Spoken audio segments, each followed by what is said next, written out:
it! Get a grip! This stupid video I just showed you! I almost stroked out and died over it. You're watching a different show! You donkey! You ain't a captain of nothing but a sinking ship! Don't do this to me, Harry! The Ohio State. It's Ohio State! What do you mean, the? 312-988-15. Hello? You tell Johnny all you've heard and seen. Sometimes it's good to just yell about football. That's right. That's right. Welcome in. Welcome back, everybody. It is Notre Dame Navy week.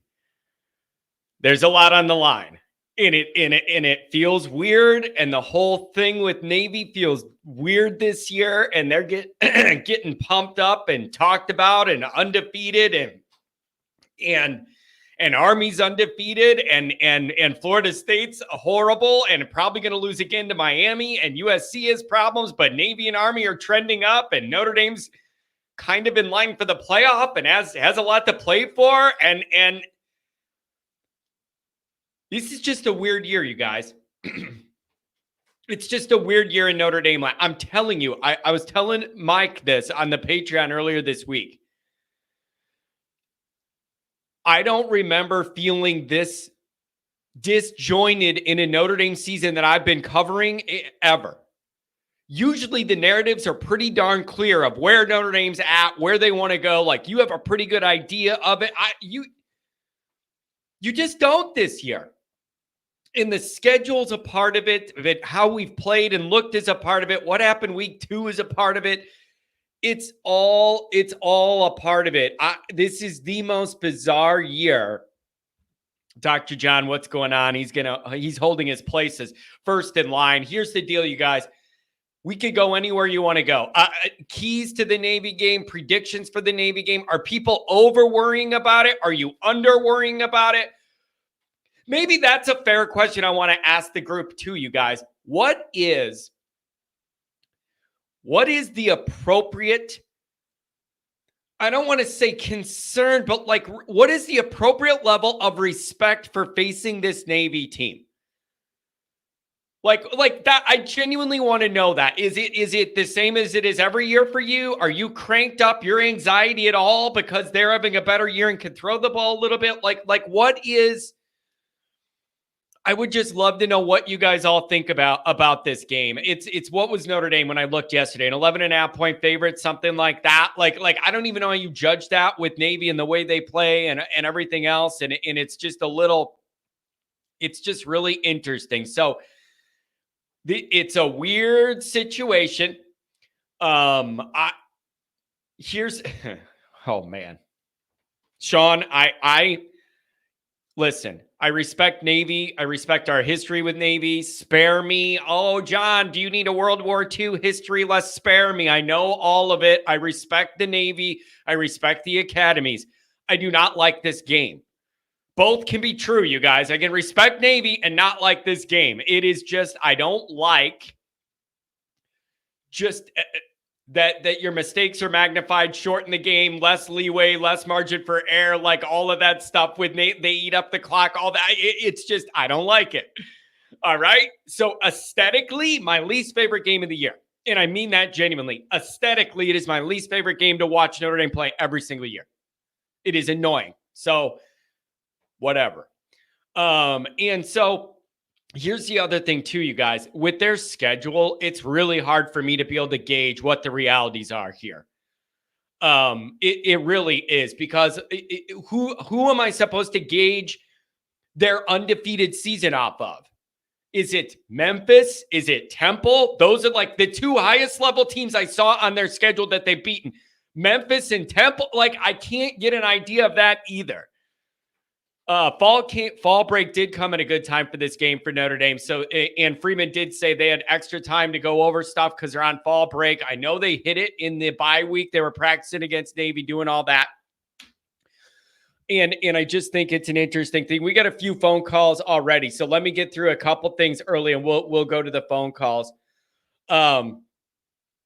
Mikey pulls with the $5 holler. What if Indy owes LSU in round one of the playoff? Might be the most hostile environment at Indy in some time. It would be, I mean, that's the matchup everybody wants, like if Notre Dame's involved for obvious reasons. And again, what a big ball game this weekend between Texas A&M and LSU. You want to learn more about Notre Dame? You want to learn more about LSU? You want to learn more about A&M? There's a lot on the line there. I guess you got to hand it to Brian Kelly. Since week one, he's had some close calls, but he's ended up winning these games.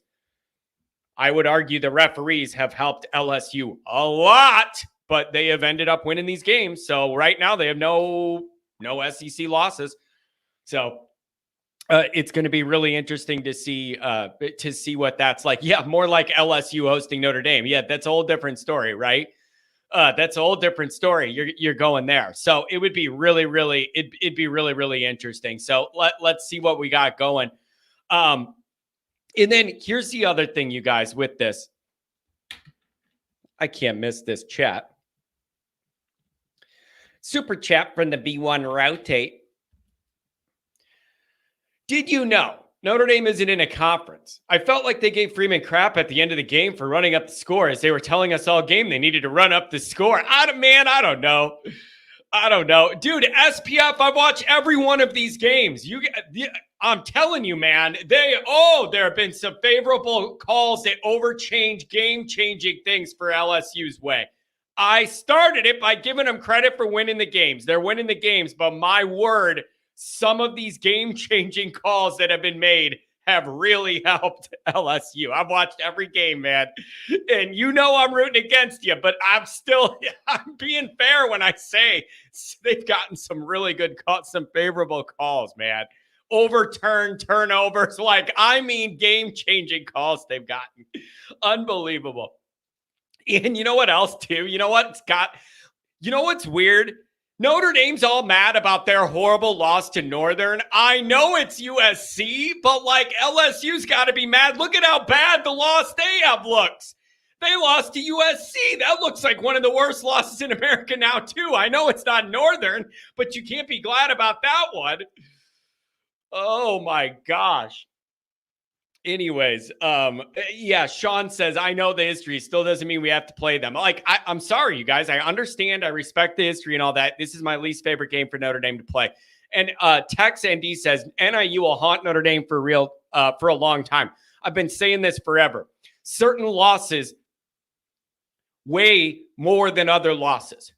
Notre Dame doesn't do anything normal. You just don't play a good team. You're a good team, and you play a good game. You fall a little short, and then you chalk it up to that team played a little. That's not how Notre Dame loses. If you guys notice that, Notre Dame doesn't just lose games where it's two good teams and we play good and they play good and they make one more play, but you feel like Notre Dame played good and we just came up short, and you can move on and live with it and grow from it. No. When Notre Dame loses, it's some national catastrophe freaking embarrassment every time. You ever notice that? Do you ever notice that? Northern Illinois, national disaster. Ohio State, 10 men on the field, national disaster. Marshall, Stanford, national disaster. Notre Dame can't just lose normal. When do you say Notre Dame lost a normal game where we played good, the other team played good, they're both good teams, and they just made one more play? It never happens. Every time we mess up, it's some national catastrophe that gets magnified. Son of a buck! Anyways. How does losing to NIU haunt Notre Dame forever? It's going to haunt me forever. What, did you just forget about it and move on? It's in my head like a demon, and it's just lurking in the back of my head. You want to know how it's going to haunt Notre Dame forever? Every single game you play, you're afraid you could lose, because if you could lose to Northern, you could lose to anybody, and that proves it. Here's the other problem with playing Navy. Here's the problem playing Navy. The problem playing Navy is, and then we'll go to the calls. The problem playing Navy is, I don't care if they're undefeated and in the top 25 or not. If Notre Dame beats them, you're not going to get a lot of requisite credit off it. And if you lose, then you get made fun of and your whole life's over and everybody makes fun. Notre Dame sucks, blah, blah, blah, blah, blah. That's the problem with Navy. And I know it's like, John, they're ranked. We could get a third ranked win, whatever. I'm just telling you, it isn't. They're ranked because they play nobody. Their biggest, toughest games have been Temple and Memphis. And like, I'm just telling you, it's playing Navy is one of these things, man. You're not going to get that much credit. So they're ranked and that's fine. And we're going to count it as a ranked win if you beat them. But I'm just telling you, this is the way it always goes with Navy. Even when they have a good Navy team, if you beat them, it's just Navy. Even if they're it's just Navy, that silly little academy. But God forbid you lose to them, you get ridiculed forever. Your whole life's over. So whatever, man. That's just the way it is. That's just the way it goes. Okay, couple chats, and then we'll go to the callers. And I got Dr. John, obviously, and Tom Frowley. He's going to break down. I'm going to get him in and out here. He's going to break down some of this Navy stuff. These guys have seen Notre Dame and Navy for a long time. Before we get going, Anthony Sikorsky, longtime listener of the show, longtime Notre Dame lover and big-time Notre Dame fan. Congratulations to you and your new wife. Very excited, happy for them, fans of the show. And I just want to say congratulations on the wedding and the marriage. And I hope everybody's safe and healthy and happy. And really appreciate you being a part of the show and the Notre Dame family. So Anthony Sikorsky and family, that's a beautiful, beautiful thing. I just hope the wedding was on a bye week and not during when Notre Dame was playing. That's all I'm going to say, but that's none of my business. That's none of my business. So maybe I should just, not dig too much into that. Yeah, I get Singer too, man. Somebody said no congrats to Singer. Yeah, you have a kid, you got to give up that sweaty mic late night, playing video games against the teenagers or something. I don't know. So congratulations to Singer. Had the baby, looked like everybody was healthy and happy. I saw the picture. Kid looks like it's in one piece. So good for Singer, good for them. I hope everybody's healthy. And get him back on the regular content wheel. So tell me if you agree with this. We'll go to the phones. He doesn't stream anymore. I'm telling you, man. You have a kid, and it's like, and you get that newborn, man. Your world's backwards. Your time you used to have, you don't have. It changes everything. But no sweaty mic streaming. I mean, come on. What's the world coming to? Anyways, but I'm glad the mom and the baby are healthy and everything. Here's the way I see this. Maybe you agree, maybe you disagree. Maybe it depends how long you've watched Notre Dame and Navy play. A part of me feels like this game is going to be Notre Dame comes out, kicks the crap out of them like they did last year, dominates, you're penetrating, whatever, we're scoring on offense, blah, blah, blah. We can run on them, we could throw out, whatever. And it's like a blowout, or it's just a struggle and it comes down to the last possession and you're going to be pulling your hair out and you're going to hate the game. I would be shocked if it's anything in between. I think those are your extremes you're looking at. It's either Notre Dame's on top of this, they're on their P's and Q's, they know what they're doing, and you kick the crap out of them and it's whatever like last year or 2012 in Ireland, whatever. Or it's trouble. It's trouble. And, they're optioning you, and then they do a fake Rooney and then throw it, but all of our guys are up on the line. I'm not here for any of this, bro. I am not here for any of this. I'm going to punch a hole through my television set if they complete one deep bomb because all of Notre Dame's team is sucked up, crashing on the line of scrimmage, and then they fake it and throw a bomb, and there's no Notre Dame guys there, and then it's everybody make fun of Notre Dame because Notre Dame's throwing a torpedo over their head. I'm not here for it. I'm not here for it. I want zero. None. Zero. Oh, I've been having nightmares of this. I've been seeing it in my sleep. I can see it now. All the Notre Dame guys crash in the line of scrimmage and the quarterback hides the ball and then they throw it over the Notre Dame defense and there's nobody there and it's this big, huge thing to laugh at Notre Dame. I want zero. None. I don't want one stupid play where they trick us and there's nobody back there and they throw the ball and we look like clowns against Navy. I want zero. None. Yes, I did know that Utah fired Andy Ludwig. And I've had a lot of people reach out to me about that and say, oh man, looks like Notre Dame really knew what they were doing or whatever. No, they didn't. No, Notre Dame didn't know what they were doing. They tried to hire him and messed it up. You got this story backwards, bro.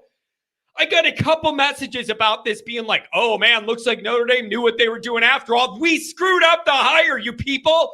Can you read? Do you know how to read? That's not what happened. Notre Dame didn't decide to not hire the guy. They tried to and messed it up. Can you not read? That's what happened. So if you want to say you got lucky because you didn't end up with Ludwig or whatever, fine. But it's pure luck. It's not by anything Notre Dame meant to do. They tried to hire the guy and messed it up. What are you talking about? Do you have reading comprehension? Anyways. Yeah, Mikey, kid can't even read. Oh, that's funny. Spit it today, Junior. Kid can't even read. I'm still saying one of the funniest scenes from Billy Madison is it's the Sloppy Joe lady. I have no idea why, you guys. It's the Sloppy Joe lady is like one of the funniest parts of that movie because it makes no sense. You don't need it in the movie at all, but the Sloppy Joe lady interaction is just one of the funniest scenes of my childhood. And I'm never going to come on. I know you kids, I made them extra sloppy for you. I know how you like them extra sloppy in it. And then Adam Sandler, you're scaring us, lady. And then she laughs even though they offend her. Anyways. All right. What do you say Johnny blows his nose and then we take a bunch of phone calls? Why don't we try that? Always Irish Senior. Agree, Dr. John. The white pants suck. Always Irish Senior. Yeah, I think he's a fan of Notre Dame traditionalism and isn't going to go for the white pants. You know what else is a tradition Always Irish Senior appreciates? Notre Dame being elite at football. He's seen a lot of that in his years too. So when you reach a certain age, things change with Notre Dame. So he likes Notre Dame tradition, like gold helmets and navy blue jerseys and, I don't know, winning games, winning championships, winning major bowl games, Heisman's, fancy things like that. That's what Always Irish Senior grew up with. And he's very frustrated we don't have that anymore. All right, let me blow my nose. Boy. I don't know what we're going to get this week, you guys, but I'm going to stress out about it till we win. Phone calls coming up.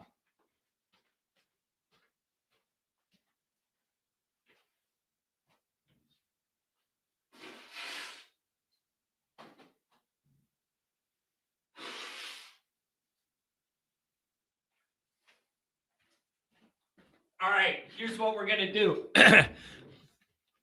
We're going to have Dr. John and we're going to go to Tom. I know Tom's got a busy day, got a lot going on. So we're going to try and get these guys in. They could go on with their day. Dr. John, what's going on? John, how are you this morning? Doc, I'm wound a little tight about the Navy situation. And I do not want to over stress about this moment, but I also think it would be a mistake to take it for granted as a Notre Dame person. And I admit I am trying to straddle the line in my content and my writing this week of where the appropriate level of healthy respect for this game is, but not turning it to where I'm scared to play Navy. That's where I'm at, Doc. Can you help me navigate and find the appropriate respect level here? Well, it's bothering me that you're wound tight today because Monday I told you I was going to need counseling today. When am I not so wound tight? How can you counsel me if you're wound up tight? When am I not wound tight, Dr. John? Even when I'm having fun and drinking beer, I'm wound tight. Like, give me a break. That's my default setting. I came out of the factory wound tight. Oh, my God. Normally I'm just... I'm here for human interest. You have so many people who really study this game, X's and O's, but I had a profound thought the other morning lying in bed. And it scares me this weekend because of the way Navy runs their offense. And the thought was a perfect offense is always going to beat a perfect defense. Yeah. They're always a step ahead.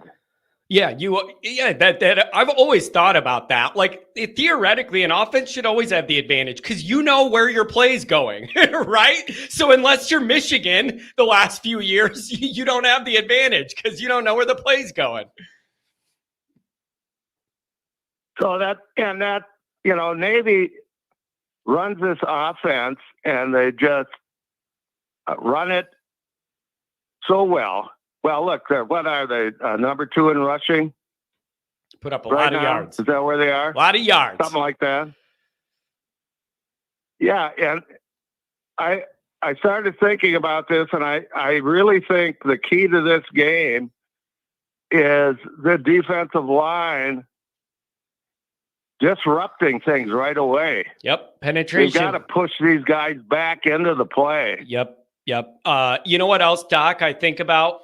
First down is so important. First down defense is so important when you're playing these guys. You got to get them off schedule. You cannot be giving up 4.5 yards on a rush every first down and make it manageable. I'm with you. You got to penetrate. You need play. You need action behind the line of scrimmage.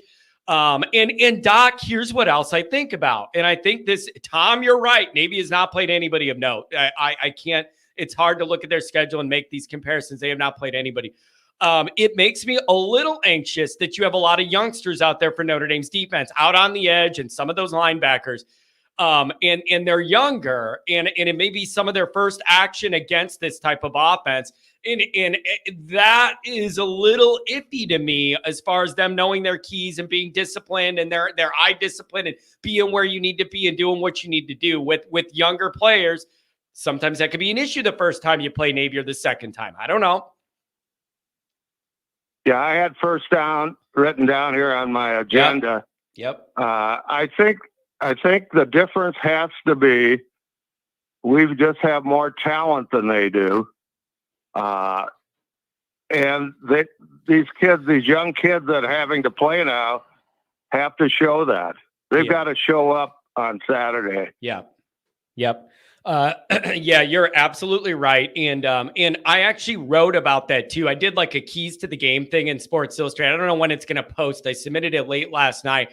And one of the things I wrote, Dr. John, was Notre Dame doesn't need to get cute in this ball game. You have a physical, athletic, speed, size, and depth advantage. And if you just do the right things fundamentally and don't make mistakes, you should be in a good position to be able to navigate this game. Notre Dame doesn't have to do anything fancy. You just have to play really tight, fundamentally sound football on both sides of the ball, and you'll be fine. Where you get in trouble against Navy is if you don't do that and you make a couple mistakes or something like that and you get behind them, you're in a bad spot. Yeah, I think Al better have his shit together for Saturday. Yeah. I really think it's going to be that defensive line that's got to disrupt this thing from the beginning. You get this offense clicking at all, and like you said, first down is so key. If you get 5-6 yards on first down, you're in trouble. And I've watched a couple of Navy clips, and they love to lull people asleep with that run and get somebody out on the outside, throw them the ball, and they've scored a couple of times like that. Just the way you were mentioning it. I'm going to lose my mind. It's been haunting me all week. Nikki Dean says, John, are you doing a post-game show Saturday? It'll be early. Yes, I am. Soon as the game ends, even though it's going to be an 11 a.m., as soon as the game ends, I'm going to take some calls. I'm with you, Doc John, and I have no patience for it. I'm waiting for it, and I don't want Notre Dame to get posterized, and we get punked, and we fall for the Navy trick, and you know it's coming, but you're still not prepared for it, and then they throw the ball on you. I'm not here for it, Doc. I'm going to lose my mind. Well, I tell you what, I'm more concerned about this game than I have been about any game on the schedule so far. It's so unique. It's such a different style of play. Notre Dame's injuries are also a big part. If you're on a hold, I'm going to get to you. I appreciate the patience. It's Doc. That's the thing. That's the thing, Doc. What? It is such a weird style of game and weird gameplay. It's almost like you can't really judge what else has happened this year. It's its own thing. Sweaty Mike, it's like you got a bat signal. Congratulations on the baby. Saw the picture. Looks like everybody's healthy. And we're all just mourning that Sweaty Mike isn't streaming anymore, Mike. Everybody's saying they're all upset. They're like, man, I wish Mike would have not had a family and streamed for our entertainment instead. Mike, that's what everybody thinks. Everybody wanted you to not have a baby and not have a family so you could entertain us on a live stream video game instead, Mike. That's how serious we're taking your family situation. Everybody just wants you to stream and put that baby to sleep in the corner and get back to streaming, Michael. That's so awesome. Funny. But honestly, awesome. Mike, I saw the picture. I'm glad everybody's healthy and happy and everything. It's good to have you back, but that is hilarious that our priority is our entertainment over your family. Doc, anyways, I'm with you, man. And here's the other thing, Doc. Here's the problem. Think about the difference in the divergent paths we're about to go down. Path number one is Notre Dame wins 6 games in a row, a Freeman record at Notre Dame. You're trending up, still in playoff position, hitting the bye with the carcass that is Florida State coming after it. Or the narrative is Notre Dame lost to Northern Illinois and Navy in the same year. I cannot imagine in my mind 2 more divergent paths of how this season could go than those. And that's what you're dealing with after this game. And it is just so opposite. It's a big moment. It's a big moment. It is. You know, my last thought is we need to score every time we have that ball. Oh, it's on my list, Dr. John.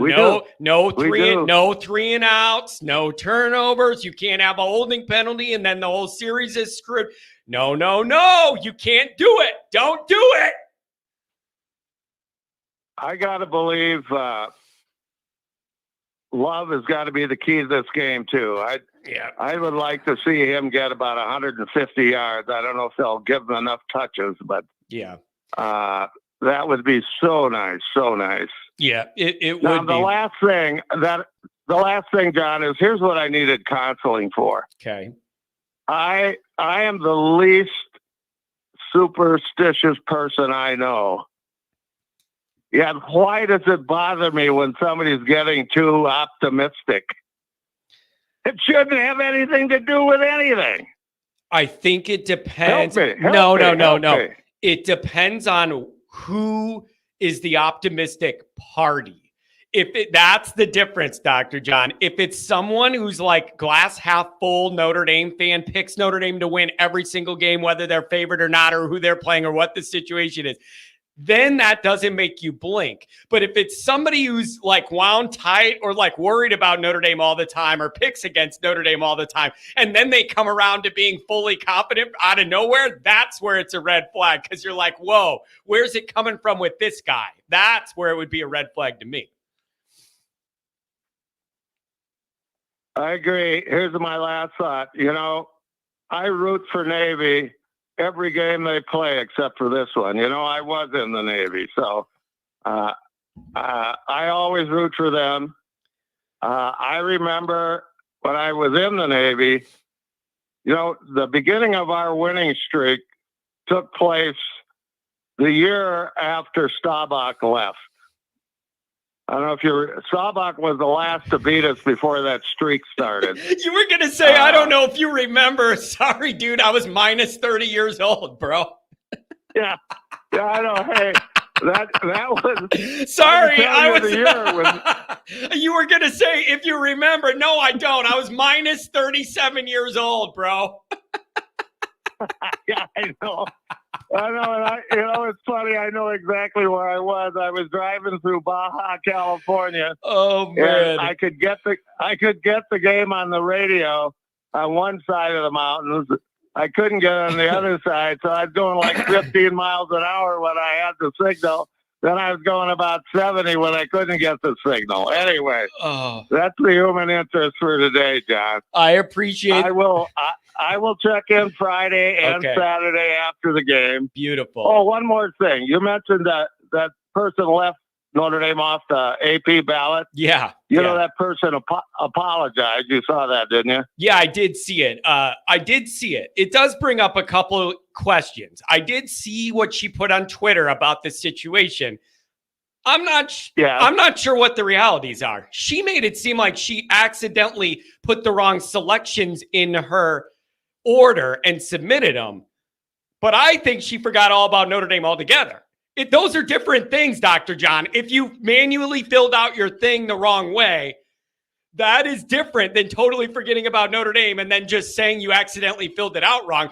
And the reason I'm saying it is you would have one odd team. How do you not notice you have one odd team? If Notre Dame's out and another team's in, it's 25-26. You should know you're off one. I think she forgot all about it. But now she's just saying that she accidentally filled it out wrong. I think she forgot about Notre Dame altogether because they're not in a conference. That's my conspiracy theory. Also, the AP poll doesn't really matter. It doesn't matter, but it bothers me. I think she totally forgot all about it and then said she accidentally filled it out wrong. No, I think she forgot. Notre Dame out of sight, out of mind, not in a big conference is what happened. That's what I think. Anyways, whatever. I think you're right. And at times, with some people, we just become invisible, I think so. Somebody's saying, don't they rank all 134? I find it impossible to believe that you're having all those writers sit there and rank who's the number 99 or 120 team, right? That's a lot of, there's no way you'd be sitting there all day. How do you parse out who's the number 120 and 130 and 15 teams? That seems impossible to me. I don't know. So I don't know, Doc. Here's the other thing. Don't you have the week before right in front of you how you voted? I would think you have what you did the week before right in front of you while you're filling it out. Yeah, so, I don't know. Anyway. This is all going to be interesting when that playoff committee starts having to decide between like let's say a 1-loss Notre Dame and a 2-loss SEC or Big Ten team. And Notre Dame's loss is a bad one. Who gets the nod on that? I'm really interested to see all this. And let us not forget, the leader of this committee is none other than Michigan's AD, who oversaw and tried to cover up multiple football scandals. That's the guy this committee put in charge. So integrity's not on the ballot either. So whatever, man. It is what it is. Yeah. All right. Well, I'm going to give you my usual sign off and say be happy in your work. And I would love to see somebody besides Tom Frowley tell me what movie that's from. There you go. Everybody, be happy in your work. Thank you, John. Have a good one, Dr. John, and tell all the ladies on each side of you in bed next time you're having a Notre Dame thought to write it down, okay? We'll talk to you later, buddy. Have a good one. See ya. Everybody was thinking it when he was like, I was laying in bed thinking about this. Yeah, which girlfriend was on which side? Stop Pump Faking says, you guys don't understand. You beat A&M and lost to NIU. Your loss came after your biggest win to the committee that looked shaky. Well, okay. SPF, you know what else looked shaky? Losing to a horrible USC team week 1. Like, that looked shaky too, and you did that. That looked shaky to me because they're horrible. I didn't realize it's not Northern Illinois SPF. You don't need to type in USC is not the same as Northern. Trust me, I know. This is going to haunt me forever. Henry says not playing a 13th game may cost the Irish. While conference champions are being played, the Irish are at home. Joining a conference would be the thing to do. Henry, I mean, I see that Buckeye helmet there. If I was forced to bet money on it, I would say Notre Dame's in the Big Ten sooner rather than later. I just feel like all the writing on the wall is pointing Notre Dame in that direction. Competitively, financially, the way the world's going, I sincerely will not be surprised at all in 5 or 10 years if Notre Dame's a full member of the Big Ten. It makes so much sense that I feel like that's where everything's pointing and trending. I just do. And it's the money, it's everything. Dr. John says, you all are ruining my love life. We're making it better. I don't know what you're talking about. Oh, man. Telling you, this is going to be an interesting football game. Tom, I want to know your Notre Dame Navy breakdown. I got a 574-859-570. You're going to be the next three up. Tom Frowley, good morning, sir. Chicago's very own. Hey, how you doing, guys? What's going on, John? I'm doing very well, man. I'm Tom, you know the way I get in my own head with this Notre Dame stuff. You and I text off the air often. I'm telling you, man, I'm trying to find the right level here. I want to have a healthy respect for this game and the situation. And I also don't want to act like I'm scared or intimidated to go play Navy. What is the appropriate way for Notre Dame? No. What is the appropriate way for a Notre Dame fan to enter this matchup? How should we be thinking of this? Well, I mean, you can't overlook them. You can't. I mean, this isn't, this is a formidable offense. There's no question about it. And what makes it so, there's a lot of misconception about their offense, right? In the first place, most of the country still thinks they run the triple option. They do not run the triple option. It is the hybrid wing tee offense. And I have experience I coached it, and I played on a team that ran a variation of the hybrid wing tee offense, just like Navy does. And for it to be efficient and successful, you have to have a very smart athletic quarterback, which they have. Oftentimes, when it's run properly, the offensive coordinator, the head coach, they give a lot of responsibility to the quarterback to make the calls. Now, even more so with this Navy team, because more than 40% of the time, almost 45% of the time, they're lining up in the shotgun, which changes the offense. That's where the variations come in on the traditional wing tee, right? The wing tee usually has two wing backs, or what the Navy in their nomenclature call it slot backs. Okay, and sometimes when they're using lots of motion. So when that slot back or wing back goes into motion, it leaves one. So it tends to look like the pistol when they're in the shotgun. So they actually, they disguise a lot of their things through motion. And when they throw the ball, it is usually when the quarterback is under center, it's a one-step drop and the ball's gone. He doesn't do more than a three-step drop. And it's definitely a one-step drop, even in the shotgun. So they teach the way they coach the center to snap the ball back is like a knuckleball. It's no spin on the ball so that the laces hit that quarterback in the hand properly and they get rid of it. That's their thing.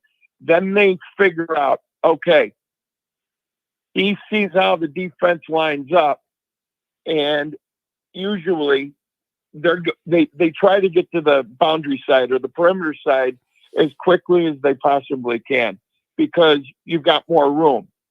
And when they go misdirection, they'll run jet sweep, misdirection off the jet sweep, and they can run counters off of that. So that's the other misconception is their blocking scheme. Do they still cut block? Yes, they do.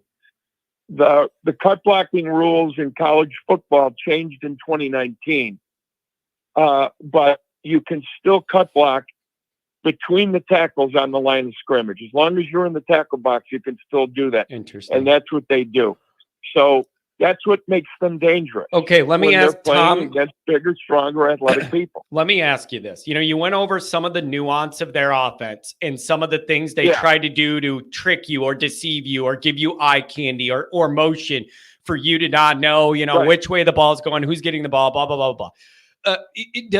Is it in your mind at all that you're thinking about some of Notre Dame's younger defenders because of the injuries and everything else? We may have a handful of younger guys out there, year one or year two guys. I'm glad you asked. Yeah, they don't have a lot of experience. They don't have a lot of experience against it, Tom, and I'm just worried that you could get out of your spot here. Jen, think about this. Who would you rather have in the middle linebacker? Bowen, KVA, or Kaiser? Yeah. Who's gonna? I'm guaranteeing it. Kaiser's seen the offense. Yeah. But what he saw last 2 years, was the triple option. He didn't see this offense. He's got eye discipline, but he can't cover the boundary as quickly as KVA or Bowen do. All they have to do is play discipline. They got to play with eye discipline, and they've got to have their key. So the Navy's fullback is really their star in this offense on the run game. Tuska is his name, number 46. He's a hell of a ball player. And the other two are very good. They get sneaky when the other two are more involved in the intermediate passing game.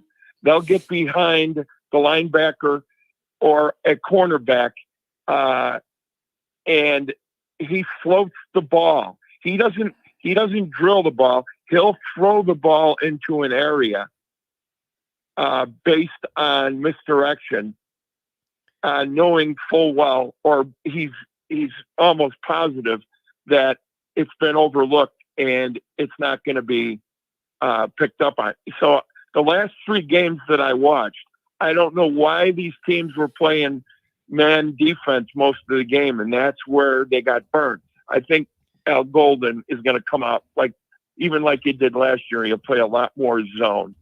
So athletically, I think, I definitely believe Bowen and KVA will play very well. So will Osbury and Snead. I don't know much. I don't have that much faith in Jack Kaiser because he doesn't have the speed to defend it in this. I could be wrong, but I'm going by what I've seen so far this year. So you notice he didn't get that many snaps versus Georgia Tech last week. And most of the snaps on the inside linebackers came from KVA and Bowen, and they had a monster game. So hopefully they do that. Offensively, I don't see how Navy is going to stop our running attack. Yeah. That's why I'm so confident. Yeah. I really believe that, you split time. They get, if Love and Price get 15 or 16 touches a piece, I mean, in the run game, not running up the middle, but getting out to the perimeter. Yeah. I think they can gash Navy. Yeah. Because they just don't have the guys to handle that. It's important to not do. It's important to not forget. And when I was writing some articles last night, I was keeping this in mind. Notre Dame has the size, athleticism, physical advantage here, talent advantage. And if you lean into that, fundamentally strong, that's how you have a good day against Navy. And I would be much more concerned about Notre Dame slowing down Notre Dame's offense than Navy slowing down Notre Dame's offense. If that makes any sense to you at all, that's in my brain. There's no question. Yeah, like I've been hearing Navy's not going to be able to slow down Notre Dame's offense. Yeah, well, I bet I've seen Notre Dame slow down Notre Dame's offense a bunch this year. So it's just it. Tom, so you can't get a holding penalty, right? You get a holding penalty. Now there's that drive's dead. Like, you just can't afford to put yourself in a bad spot if you're Notre Dame offensively. Use your talent. They can't lean on it. Lean on that talent. And that's what they have to do. But one of the things that they got to guard against is Navy tackles the football, and they're very good at causing turnovers. I think 20% of their points or 30% of their points have come off fumbles that they've created. They tackle the ball very well. So if they protect the football and run it successfully, they're going to bury Navy. And I mean bury Navy. I mean, they should win by 3 or 4 touchdowns if that goes to plan. And that time of possession is going to be huge because let's face facts. The more that they can run, you get those 12, 13, 14 play drives and mix up the offense, nice balance. They don't have to throw the ball downfield, which plays into Riley Leonard's game pretty well. Yep. But they can, because it's going to be open. Yeah. I'm telling you, they're going to take shots. Yeah. It'll happen a couple of times. So I just don't. I don't get why everybody's so nervous about this game. They're undefeated, and it is a good Navy football team. I just think it's quirky, Tom. Tom, you know why? Because Because the way this game is played is unlike anything else on the schedule. That's why I look at it different. Here's the difference. It's because it's just a totally different ball game. Though, John. Literally, it's a different ball game. I know, but here's the difference. I've seen some things in the last few weeks. My eye and my instincts tell me that they are going to be ready. So Marcus Freeman even talked about this last week. They have had a Navy defensive package they've worked on since preseason camp. Yeah. They know what they're doing. They're prepared. People were beefing about the 11 o'clock kickoff or the noon kickoff Eastern time. Say, I hate those. Well, you might hate them, but I'm telling you what, that plays in Notre Dame's favor. Because they're not going to be sitting around until 3:30 in the afternoon, or if it was a night game. Yeah. This is a business trip. They fly in tomorrow. They do they get their walkthrough at the Meadowlands or the MetLife Stadium, and it's a business trip. They're not lollygagging around and waiting to go in and then just get it done. Tom, let me ask you this. They're healthy too. Before I let you leave, and I thank you for the analysis. Before I let you go, I want to ask you this. Yeah. I was thinking about this last night as well. I always want Notre Dame to defer when possible, play good defense, get off the field, get the ball back, and then get that extra possession out of the half to either catch up or build on a lead. Do you consider changing that philosophy at all when you're playing Navy, to where maybe you would want the ball to try and get up by them right away? Because another key there. Okay. And I wanted to know whether I was overthinking that too, because we all know like the first down defense is a key with Navy, and getting ahead of Navy early is a key with Navy. And I was wondering if anybody would consider changing that philosophy, taking the ball and trying to get up 7 right away on them. Oh, you got to start faster, and that's the other thing. They can't. I don't want to simplify, and say, oh yeah, they've got to start fast. Well, everybody wants to start fast. The difference here is that Notre Dame hasn't done that. They've reacted.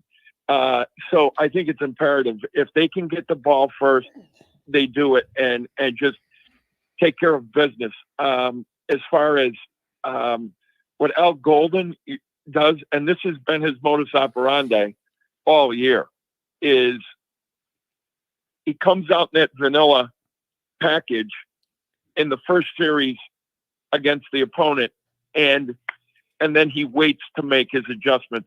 I think he's going to be more apt to making adjustments on the fly tomorrow. Yeah. So whoever the defensive captain is, you'll notice in between downs, you'll see a lot of activity between the middle linebackers, or a cornerback that's you'll be able to see him communicate with the sideline. Yeah. Because they need to stay on top of it, and they'll see the formations, when they start disguising it, but they've got to protect the perimeter. They have to. So thank God, it's going to hurt not to have Ben Morris in him, but God, that Leonard Moore, what a great pickup that kid was. Yeah. My God. Yep. It's man. So Tom, I really appreciate this, man. Thanks. I know you dig into it and you watch a lot of this stuff, and we have such a long history with Navy too. It's really interesting. That's why I like talking to guys like you and Dr. John that have more, some more experience with this rivalry and the history of everything. Interesting. It's always an interesting game for Notre Dame. Tom, we got to get this one, get into that bye, and then that 11-1 is the light. It's the light at the end of the tunnel. It's right there for you. If you get by this one, that 11-1 is cooking. Well, and that's the thing. I want them to win this game so badly and so decisively, just to shut the national prognosticators' mouths up a little bit. They've not given Notre Dame any respect not that they've really deserved it, but in the last 4 weeks, you can tell they're a better football team. This is not the team that kicked off in Notre Dame Stadium against Northern. Good. Okay? Good. It's not. Because I don't want it to This be. is a much better... Yeah, right? and the good. I mean, these kids, I really believe they're playing for each other. I've heard some things. I've heard some interviews in the last week. There's little things that pop up that I hear and see and read about. This team really is cohesive. They like each other, and that's a big deal. Yeah. So, man. So, Tom, thanks for the call, buddy. Too. They're resilient. Oh, yeah, they've had to be. They're very resilient. Well, they've had to be. Their backs have been against the wall since week 2, so they've had to be resilient. Resilient is, Not only that, John, you got to look too. I have not, and this is the thing I keep talking to other people about, is I have not seen this depth of talent on a Notre Dame team since the late 80s and early 90s. Interesting. And that's a big There's thing. a lot of young talent on this team. Those freshman sophomore classes have a lot of talent and a lot of future leaders. Leaders on and that how team. How long have we been clamoring for that? All our fan base say, well, Alabama, Georgia, Tech, all these schools, they always seem to find freshmen and sophomores that can play. How come Notre Dame can't? Well, there you go. You got it. Yeah. We've got it this year, Yep. and it's only going to get better. So thank God. Go Irish. I think we're going to win something like 45-20. There you go. Hey, something like that. Tom, some crazy score. Thanks so much for dropping in, man, and doing that. I know you're busy. You got a lot going pleasure. on. It's always a joy talking to you, having a little whiteboard lesson here, and I really appreciate it, Tom. Have a good day in the beautiful city of Chicago. Okay, my friend? You guys take care and go Irish. Talk to you later. Have Bye-bye. a good one. Man, I'm telling you, if you're in the Chicago area, he sounds just like Brad Biggs, who's the Bears radio guy. If anybody is in the Chicago market, you know who Brad Biggs is. Tom sounds like he could be Biggsy covering the Bears. Kent, glad to have you here, man. Sorry about the loss in the family.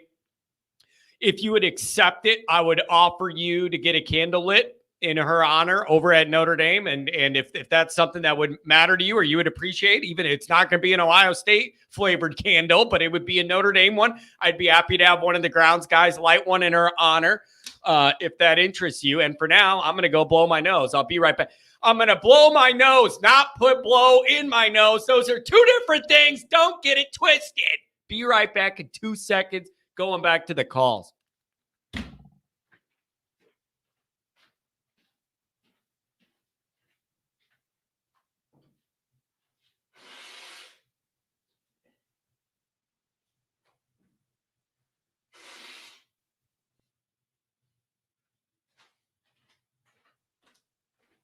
I'm telling you, am I the only one?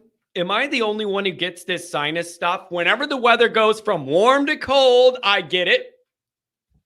And then whenever we go from cold to warm, I get it. I get it 2 times of the year, right now, and then in like March or April, whenever it starts changing or whatever. It's unbelievable. Absolutely unbelievable. 574. If you're on hold, you're going to be on the air. 574-298. Let's make it great. Good morning. Welcome to the program. Good morning. Enjoying your fall weather yet?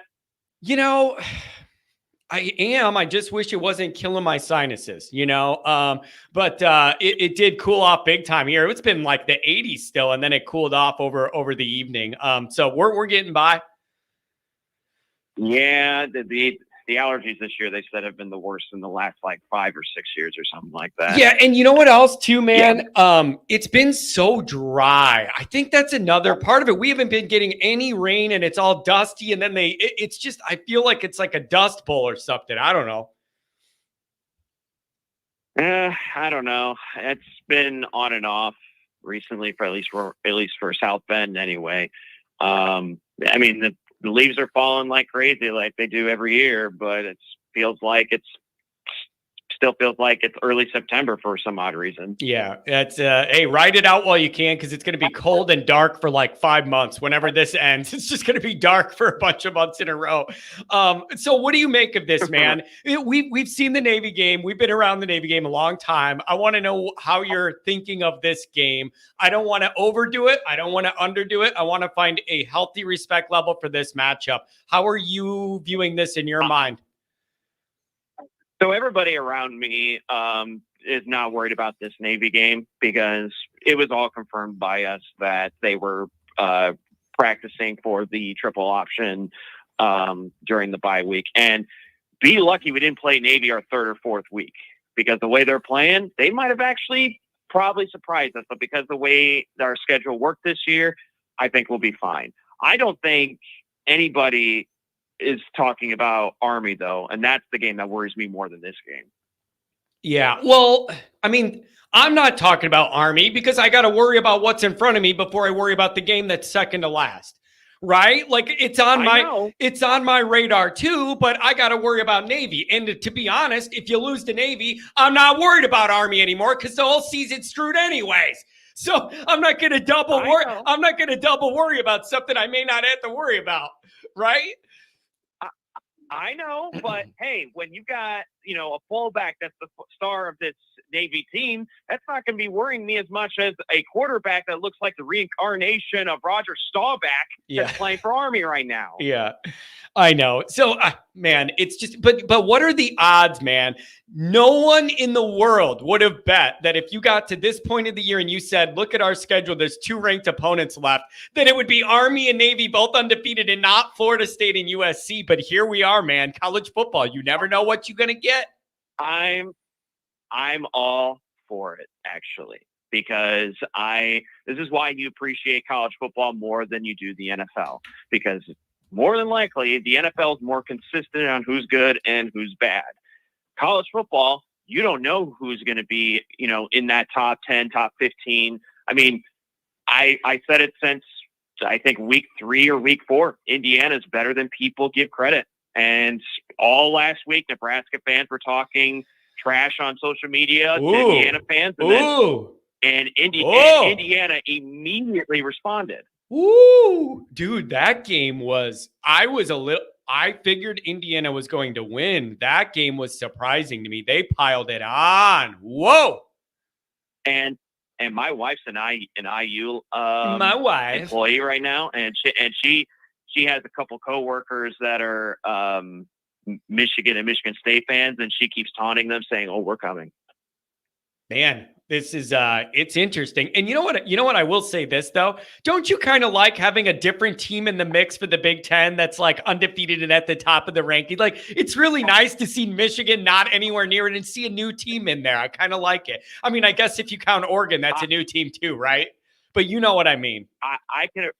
I can cheer for Indiana because we will never add them to our schedule unless we play them in the playoffs. So I'll be happy to see Indiana be good in the Big Ten.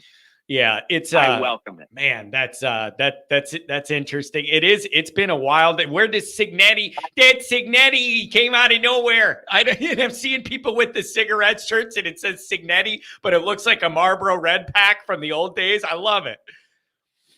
See, here's the thing is that everybody is saying like, oh, where did this guy come from? He's in his 60s. Like, why has he never been on the radar before? It's like, if you pay attention to college football, he was on Nick Saban's staff for a while, and then he just decided to branch off on his own. So if the name doesn't sound familiar to you, then you probably didn't watch college football 10 years ago or 15 years ago. Yeah, man, it's good for them, though. It is really, really interesting. Brandon Fry, hello from the dirty South. Brandon, it's good to see you down there in Atlanta holding down the Irish, and it was good to see Notre Dame get a win in your new town in Atlanta last week. Good to see you there, Brandon. So what do you think, man? Are you expecting Notre Dame to come in and handle this the Navy offense and get ahead and do the right things? Or are you expecting this to be a stressful battle where all my hair falls out? I think honestly, it'll be a typical. This year, it's really weird. This year, it's been Notre Dame plays like the worst team in college football in the first quarter, and then plays like an actual top 15 team in the second and third quarter. And in the fourth quarter, we just try to end the game. Yeah, that's basically how we've looked all year. Yeah. It happened with Louisville. It happened with who was the team before?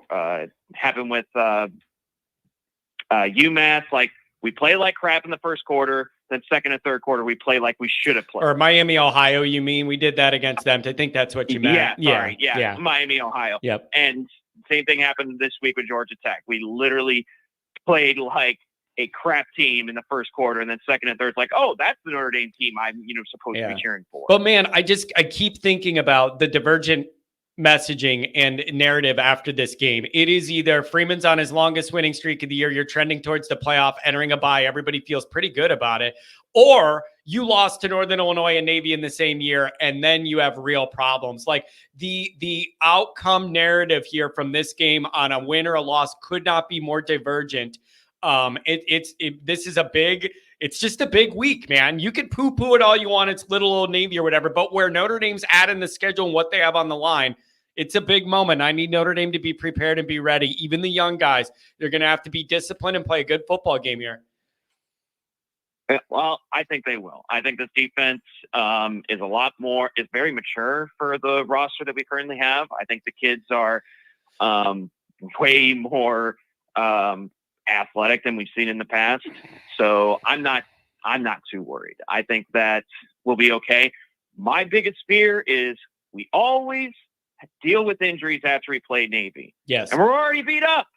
So that's just going to add fuel to the fire if anything worse happens. Now, I guess the number one thing is you have a bye. So if it's bumps and bruises and not a severe injury off a cut block, slicing somebody's ACL backwards, you will have time to recover from bumps and bruises that are a little unique. The way Navy plays physically is a little different of a recovery. So I don't know, man. I'm with you, though. Good time for that bye to be, if you get through this and then you have a little rest with the carcass of Florida State coming, that's a good little ramp.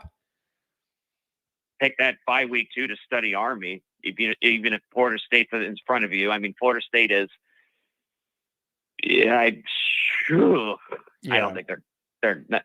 I think you take the week to study them. I don't think you take the 2 weeks. I think you take that week to study Army. Yeah, it's going to be interesting. It's never a dull moment with Notre Dame. It's just, I don't know, man. This is going to be an interesting rounding out to the season. What else you got? Anything else on your mind? Thanks for the call today. Oh, no, I appreciate it. No, I mean, everything's going pretty, I think, like I said, I think we'll be fine this game. I'm pretty happy to hear that recruiting news has been trending up a lot better since the Deuce news. So I'm perfectly content. If he wants to go to a team that goes 2-10 this year, that's perfectly fine with me. Yeah. Right. Oh, hey, thanks for the call, man. Also, crystal clear phone line. I appreciate it very much, man. It makes a difference. I appreciate it. Anything on the way out? Thank you. Like I said, I think this Navy team, I think as long as we contain the run, I think we'll be fine. I know we've had issues with the run with the last few teams that we've played that are very good with their rushing attack. But Georgia Tech this week has shown me actually we're getting a lot better at that. I mean, we held Georgia Tech to what was it, like 60, 70 yards of rushing. That's really, really impressive, seeing as their offensive line is the strength of their team. So I think I have a lot more confidence in us containing Navy.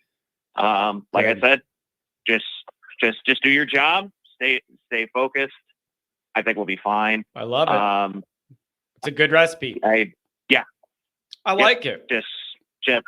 Just focus on the mission, do your job. We'll be fine. There you go. I appreciate the call today. Enjoy the rest of the week. Give me a call back Friday if you want. Thanks a lot, man. All right. You have a good day. Have a good one. Thanks for the call. Thanks for the crystal clear phone line. 859, you're coming up next. A couple people are bringing up, Pat brought up too, one of, the Ludwig thing. I have not followed Utah enough. SPF, somebody tell me, how did Utah go from kicking the crap out of USC 2 times a year, scoring 40-something points a game, running through the Pac-12, giving Ludwig an extension and a raise to firing him? That's what, like, I'm not being sarcastic or whatever. I'm not acting like I know something I don't know. What changed to where he was getting an extension? They were kicking the crap out of teams in the Pac-12 and beating USC twice, piling up points. What changed from that to now to where they fired him? Is it personnel? Is it that quarterback situation with the guys always hurt? Like, what has changed there that makes it so bad now? $20 outlet from the B1 Rotate. Yeah, talking about teams without playing in a conference game. Why do people act like that's only unique to Notre Dame getting in the playoff without being in it? Ohio State was one kick away from winning a natty in 22, and they didn't play in a conference game. I think it's because it's Notre Dame. Everybody looks at it different. I think that's why, because it's Notre Dame. And I think that's why it's just looked at differently. I don't know any other reason, any other way to look at it. Tom, Chris, oh, these guys are so nice. Tom and Chris, it was good to see you guys over at the house and at the tailgate. It was just a joy. And these guys hand make all sorts of always Irish items and stuff that we had at the tailgate. Gave away some of them. I kept a bunch of stuff. Beautiful handcrafted always Irish stuff. $20 holler. First chance to catch a live show in a while. What's good, John? Keep up the good work. And here's to open for a win Saturday. And hopefully when we come up for Florida State, we don't have the after bye downer. Yeah, that's for sure. You definitely can't. Thanks a lot for that, Tom.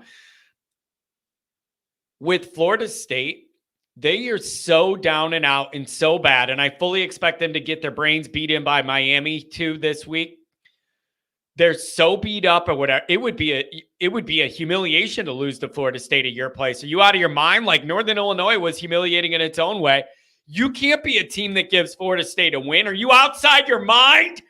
You can't be a team that gives Florida State a win in this year. It's a whole different kind of pressure playing Florida State this year. It would be embarrassing to lose to them. $5 holler by Callahan. Callahan Auto Parts.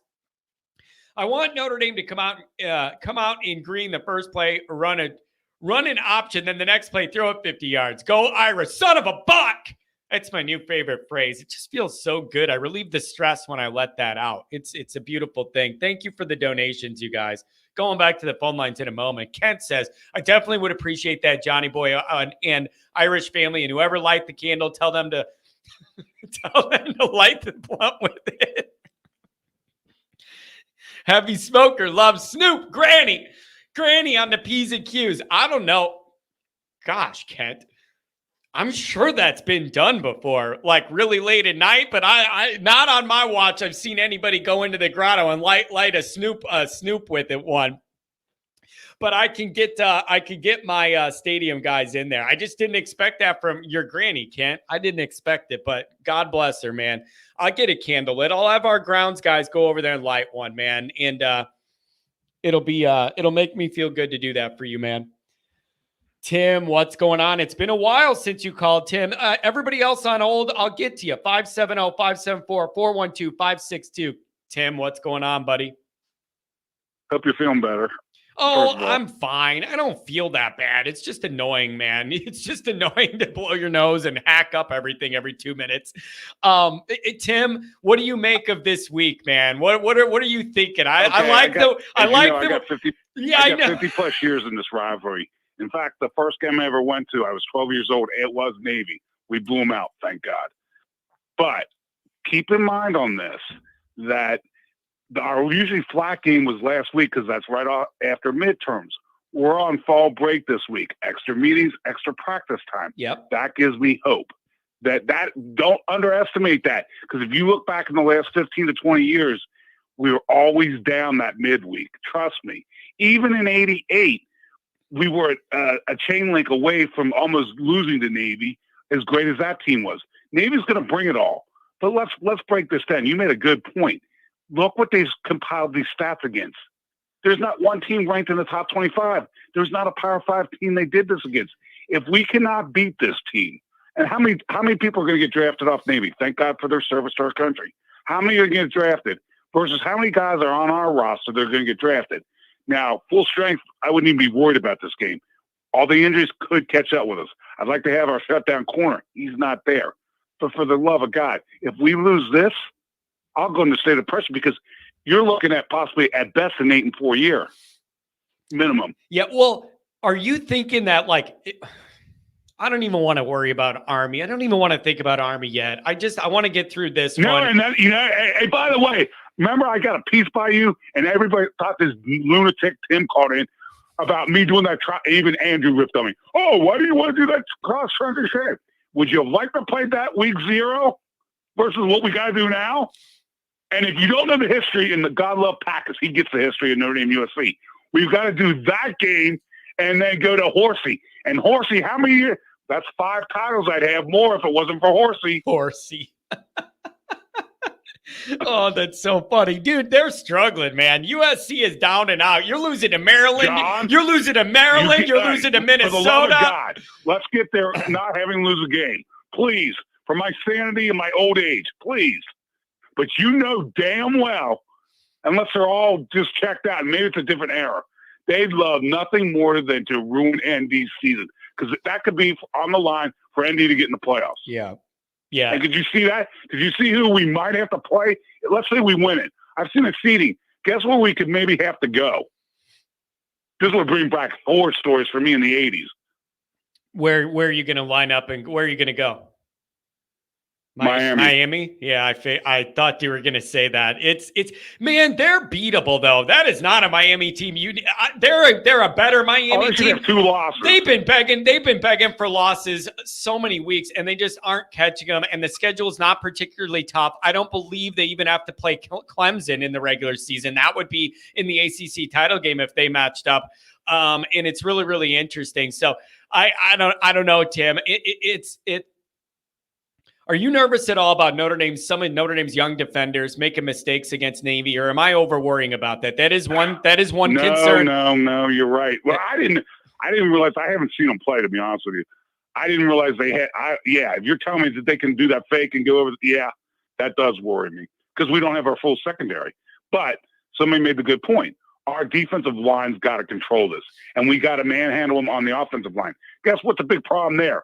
We'd like to have 3 of our offensive linemen that we had at the beginning of the year, for God's sakes. Yeah, it's true.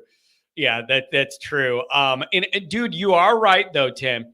Freeman even talked about without classes, we have extra time to get into the Navy prep this week. Freeman also said on the first bye not that long ago, they put time aside to work on Navy prep. And so they should be.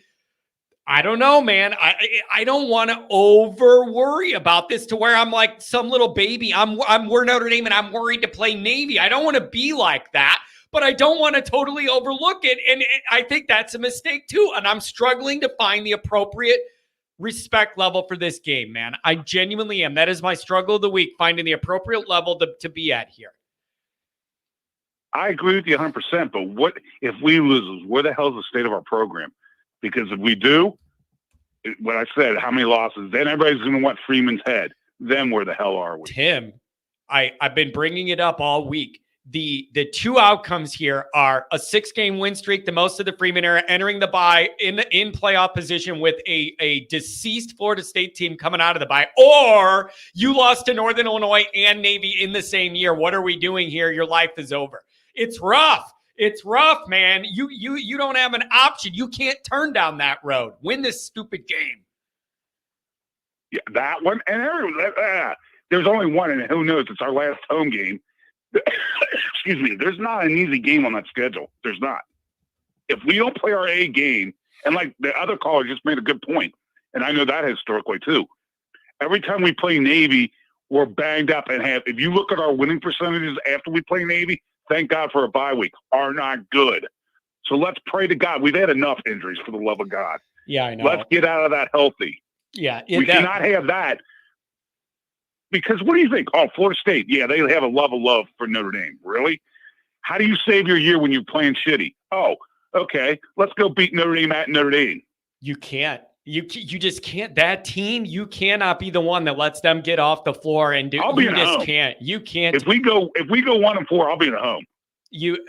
I'll lose my damn mind. But they're not going to do that. This team's starting to trend back up, and the injuries, they've dealt with it. They've accepted it. Other guys are finding their roles now. Like, I just think they're turning a corner on that. Don't you?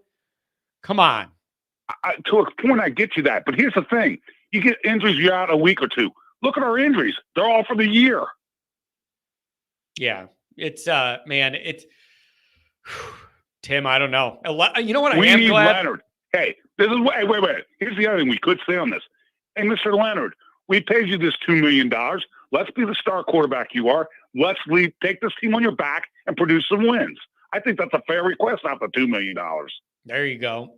Yeah, it's that offense. You don't have a lot of leeway for turnovers, 3-and-outs, punts. You don't have a lot of time for that here. You're going to get less possessions. Our coordinators, what are they getting paid? Let's earn our salaries. Yeah, and one other thing, I don't think I mentioned this yet. We're talking about the keys to the game on when Notre Dame's on offense. Number one is we don't really have a kicker right now. It's another reason we need sevens, not threes. Whenever you're moving that ball, you need sevens, not threes, and now you don't have a kicker on top of it. You need sevens. This team needs to score touchdown. Touchdown Timmies is what we need. I agree. Your other caller made an excellent point. I'm always a fan of if you win the coin toss, you want to defer because you want, if you have to catch up in the second half or put the game away. However, in this type of game, yes, I would take the ball first because what you got to do with Navy, score early, get up 7, then cause a turnover, then go up 2 scores. Then you can control the game. Yeah. I've seen this game over 50 years. That's how you put Navy away.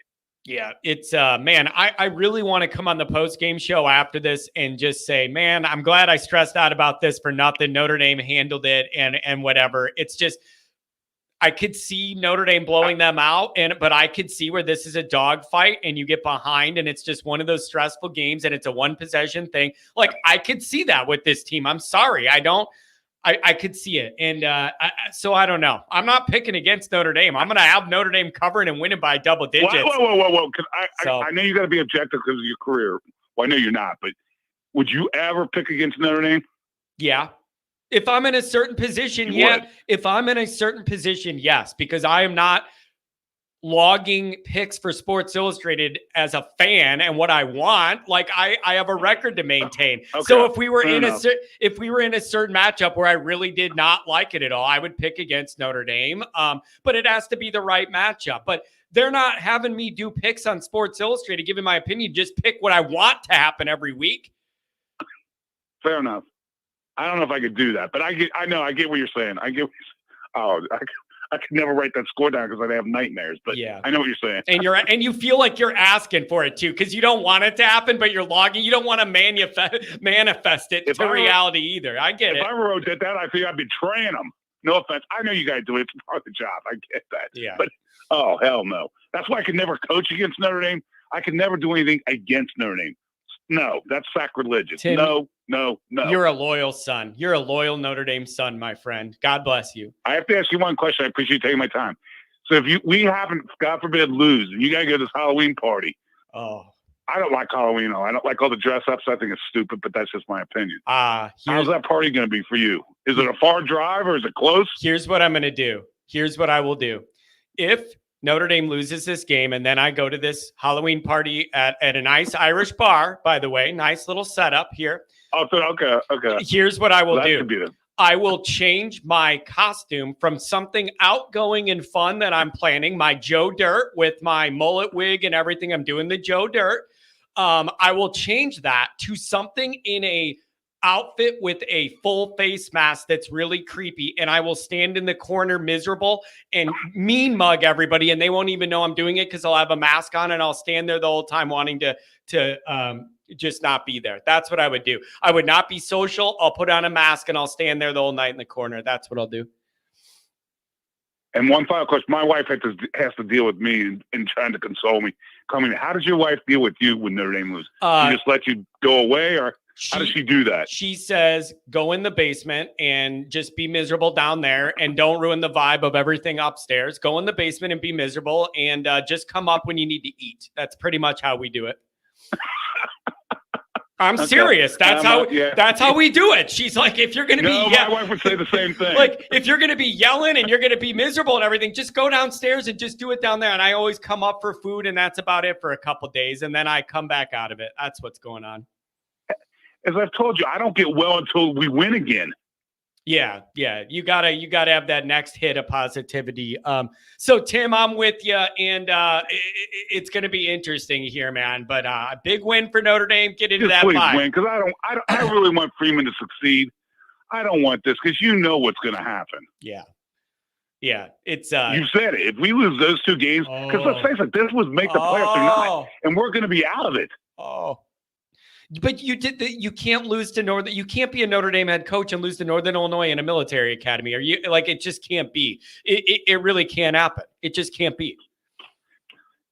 I agree. And as I said, how many players is Navy going to get drafted off their roster? Yeah. How many, even with all our injuries, how many are we going to get drafted? It's not a physical battle. This is more of a mental battle and doing the right things, man. It's just, I know. It's going to be interesting, Tim. So we'll see what we're going to get. The good news is I like it being at 11. Get it out of the way. Get it out of the way at 11 a.m. my time. Yeah, let's hope so. Let's hope so, because there's a lot of great sports on. My Yankees are in the World Series. That should be fun. Yeah. I got to split my 2 TVs down here because let's hope I have the other TV on, because if we lose, no LSU A&M game, because that's huge too. Yeah. So let's pray we're in a good mood, because it's a great sports night. Yeah, that's a good point. Let's really hope A&M takes care of business, because if we can run the table, maybe we get, how beautiful would that be if we got flipped it and got the 8-9 seed and make that little liberal come into Notre Dame? Oh, that would be all. That would take away a lot of pain, especially if we beat him. If we beat him. Man, it would be interesting. 1 week at a time, Tim. I'll talk to you soon, brother. No. This all ends. If we do not win this state of depression, because the country's in a lot of other stress. I'm not going political here. You know how I lean. But the world's in enough stress. I need some happiness to keep my sanity. We have to win out. There you go. We got to win out, Tim. Have a good weekend. I'll talk to you. Oh, Tim, you're a riot. 570, what's going on? First time caller, maybe? 570, what's going on? Oh, hey, what's up, John? What's going on? Hey, thanks for joining the show. There's no call. Oh man. Listen, John, I just want to say I've been a huge fan since you had about 1,000 subscribers. I found you randomly on YouTube. I love everything you do. I'm a diehard Notre Dame fan, just like you. And I got some things to get off my chest with you, man. Beautiful. Well, thanks for joining the program. That's what the number's for. Thanks for dialing it. I'll let you go, my friend. I'll let you man. Go ahead. John, you are literally the spitting image of me as a Notre Dame fan. I'm from Scranton, PA. We're all Notre Dame fans in my family.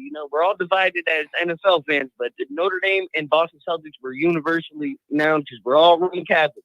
But listen, I gotta say, what are we doing with Riley Leonard at quarterback? Because cheapers creepers, man. This dude is. Did you see that interception he threw in the end zone? It was not ideal.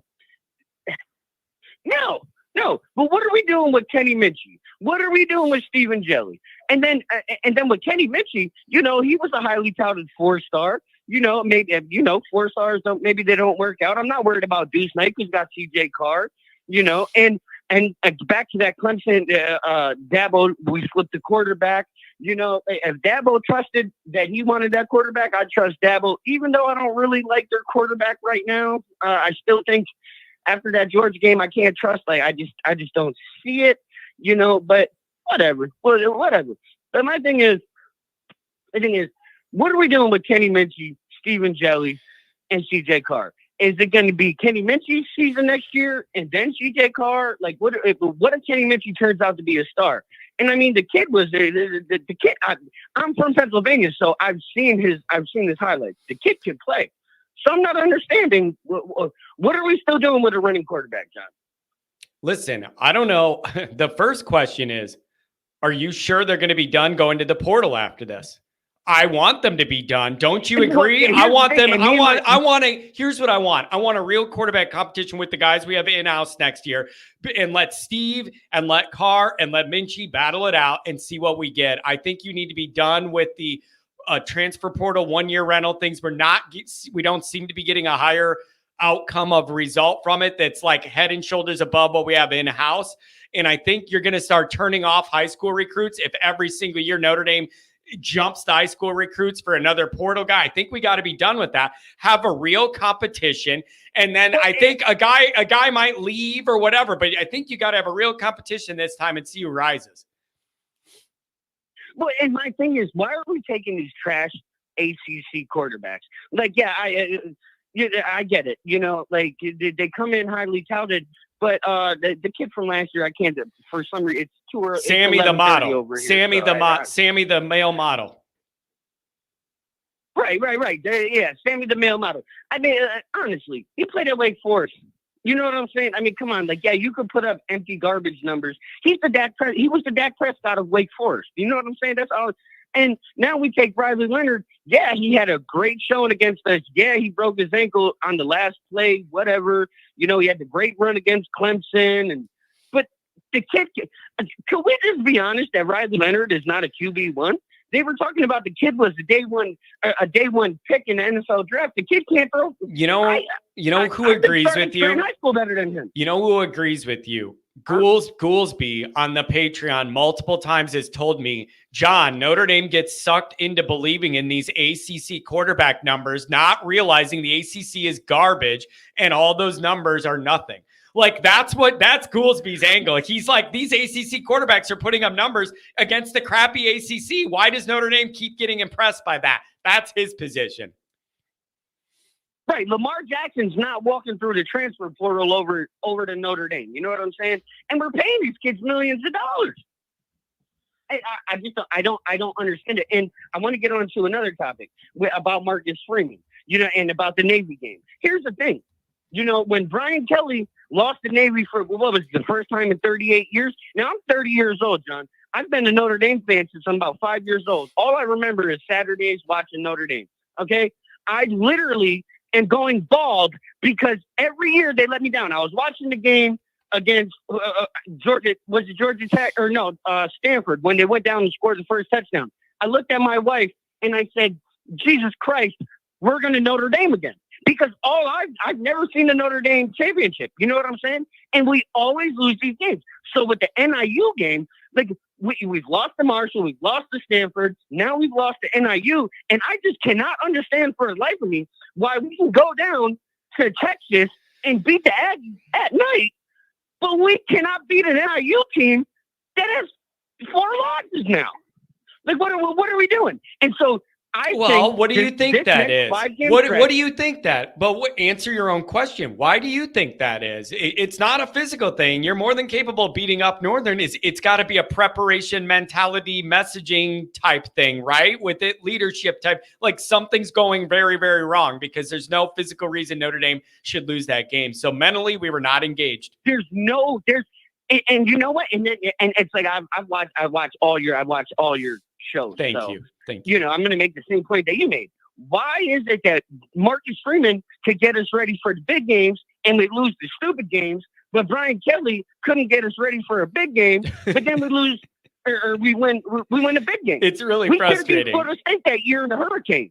Yeah, it's really frustrating, isn't it? Like you have went from one problem to the other and one upside to another. Like it's just weird. So I don't know, man. You ask good questions, and that quarterback thing is going to be a big deal next year, and that competition. And I think I expect at least one guy to leave if they don't win that competition. It's going to be really, really interesting. But I think they really want Leonard's legs, man. And with the offensive line inconsistencies this year, they like what he's doing in the run game, and it's a big part of the offense. And I think that's a big reason they're I mean, come on. Did you see that? Did you see that out route, the curl in route to Bo Collins, and he threw the ball 2 yards short? Yeah, I mean, it was a 10-yard pass. I could make that. The quarterback at Stratton High School could make that pass. Yeah, I think and then you overshoot. Then you overshoot the pass you throw into the end zone by 20 yards, damn near. I know, man. It's frustrating. But I think for this year, you're getting what you're getting, and this is what it's going to be. And you just hope it's good enough to win the rest of these games, man. You just hope it's enough. I don't know. Well, let me ask you a question, John. Would you rather go 10-2 and win a bowl game, or would you rather go 11-1 and get beat down like we got beat down in 2012 by Alabama? God, that's so rough. I hate this question because you hate to admit. And I hate it too because I want to see them in the playoff, but at the same time, do I want to watch my team get blown out by 40? It's really, really tough. And John, I have Notre Dame tattooed on my arm. I literally have it's the only professional tattoo I have. Okay, let me ask on my arm. this. Let me ask this. Especially now that there's 12 teams in the playoff, is it really going to move the needle if you didn't make it and you're in the Frosted Flakes, Pop-Tart Bowl and you win it? Is that really going to build program momentum? Like if you didn't make a 12-team playoff and you're dropping to a bowl game below that even, like I just wonder if that builds momentum for anybody in their mind or not. I don't know. Well, no, it doesn't. It doesn't. And Marcus Freeman, the one thing we could say about Marcus Freeman, he got 2 elite coordinators. He's an elite recruiter, but you can't coach something. And it's every time at home. Why can't we win at home against these scrub teams? Yeah. And I'm not, like it's a Marshall, good question. Stanford, whatever. It's a good question. It's a very fair. Why can't we do it? But my thing is, you keep going into this portal to get these ACC quarterbacks because you can only get 5th-year senior graduate transfers or whatever, and you want to just keep trying to put them into your system. And the biggest problem with that too is you're putting these guys into a 1-year plug and play, but you have guys that have been in your system. Stephen Jelly, he looks great when we play, and he has a little bit of wheels. Not for nothing. After we lost to Northern Illinois, I got on college football, and I beat Northern Illinois by 50. With Stephen Jelly, because I can't do the right winner thing. Man, so do we go? Do I want to go to the playoff and get beat by 40 by Georgia, or do I want to win But I don't want to watch the Pop-Tarts Bowl no more. I don't want to. And not for nothing, I didn't even believe that the Pop-Tarts Bowl was out. It was a real thing, and because my pops texted me and was like, "We're going to the Pop-Tarts Bowl," and I said, "Well, what are you talking about, the Pop-Tarts Bowl?" I looked at the bowl game. We were really in the Pop-Tarts Bowl. I couldn't believe it. I don't want to see Notre Dame in the Pop-Tarts Bowl. I mean, come on. We're the 4 horsemen. Dude, I'm enjoing this. Like a champion today. Can we play like a champion? I'm enjoying that. I'm enjoying this energy from you, sir. Can you promise you're going to call me again? Whatever this energy is, I need more of it on this. Promise, Don. Whatever this energy is, I need more of it on this show. This is why I love first-time callers. You never know what you're going to get. You, sir, are a joy. I really appreciate that, John. I really appreciate that. And I mean, again, but you know what? This is 25, 26 years of watching Notre Dame consistently. I mean, come on, the Bush. Yeah, I remember the Bush. I watched that game and cried my eyes out. I cried like my daughter was dying. I got three beautiful daughters. I cried like my daughter was dying because it was an illegal place then. We should have beat that team. And I knew Texas was going to beat them. And when Vince Young ran in, that was the happiest moment of my life because I just hate USC that much. I hate USC.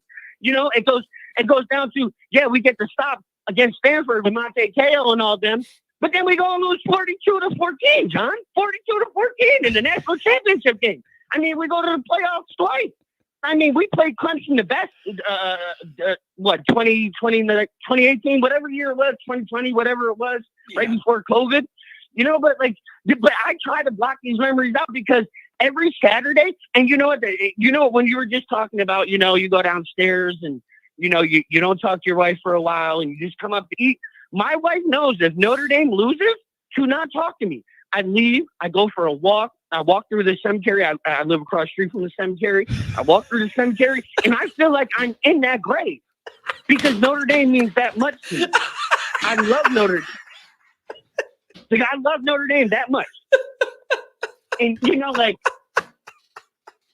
I just didn't see that come. Just picturing Notre Dame loses.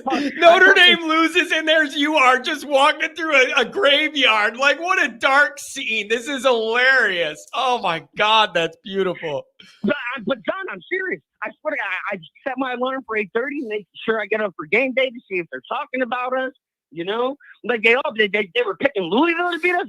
Louisville, and you know what, John? And you know what? I'm sorry. I'm sorry that I'm rambling on. But, look at our schedule. Let's just be honest. We go in, we beat the Aggies. They're looking great now. We played Louisville. They were ranked. It was looking good. We got our revenge game, whatever. We beat the shit out of Stanford. But, like, who have we really played besides the Aggies? And Florida. And you know what? The most Notre Dame thing that's going to happen, and I swear if this happens, I swear I'm going to smash my phone, probably break my TV, and not talk to anyone for a month. If we lose to Florida State, I am going to have the most mental break. I'll have to take him to the hospital. Because that's something Notre Dame would do. Dude, you are a riot. I feel like me and you should never meet in person. I'm afraid of what would happen if you and me, like our energies combined. I think we need to stay away from each other. This is phone only. I'm afraid of what would happen if me and you were together for too much Notre Dame, man. This is too much, bro. And I follow Notre Dame all year. Yes, and shout out my Yankees being in the World Series, but we're going to blow that, so I'm not worried about that. I'm a South fan. We won our championship, whatever.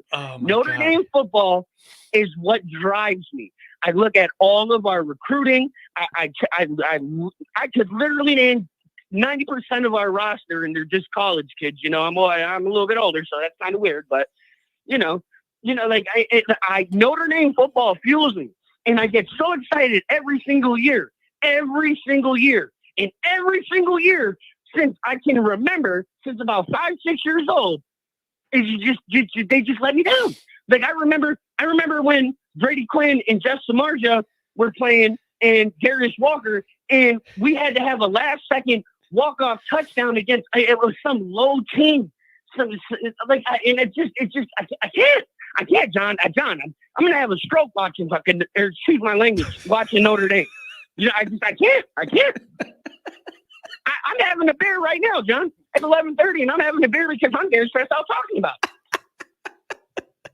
it. Dude, you are a riot. Where have you been my whole life? Why have you never called it till now? What the hell? Well, because, I never thought, John, I honestly never thought you'd pick up for me. But when I heard you say 570, I just gave it a shot, and you picked up, and I not for nothing. And I'm just going to say this, shout out to my cousin, Joshua Lozano. He's Commanders fan. He's going to his first game on the 3rd. Let's go Commanders for him. Even though I'm a Panthers fan, that's terrible. But, I've been messaging my cousins. I've been messaging everybody because I heard you say 570. And I'm like, oh, John's going to finally pick up for me. I woke my girlfriend up. Well, my wife. I woke my wife up to tell her that you have me on hold. Like, I was so excited. Because you know what? You have the same passion. Wait, so you got a wife and a girlfriend? You are. John, don't be fishing. I got to show her this. Everything about this is I'm not letting you get away with that. I caught that. You and Dr. John, international pimp players or what? What is going on here today?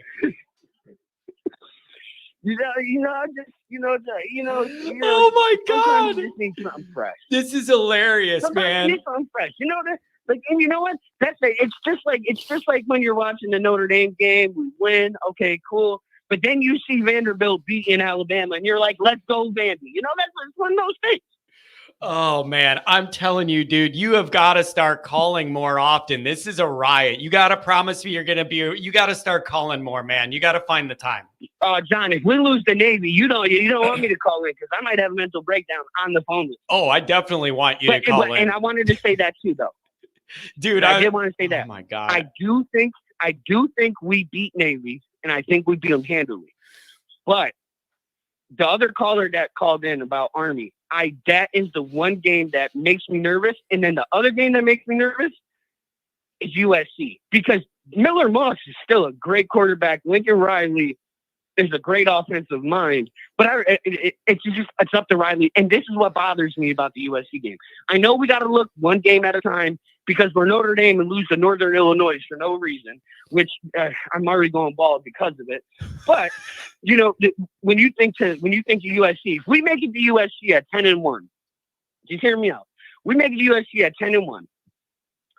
You got Miller Moss, Lincoln Riley, and a USC team that hates Notre Dame, right? And we got to go all the way to Southern Cal. Now we're coming from the cold. We're going to be going into the heat. I don't know about you, but it's 40 degrees where I'm at.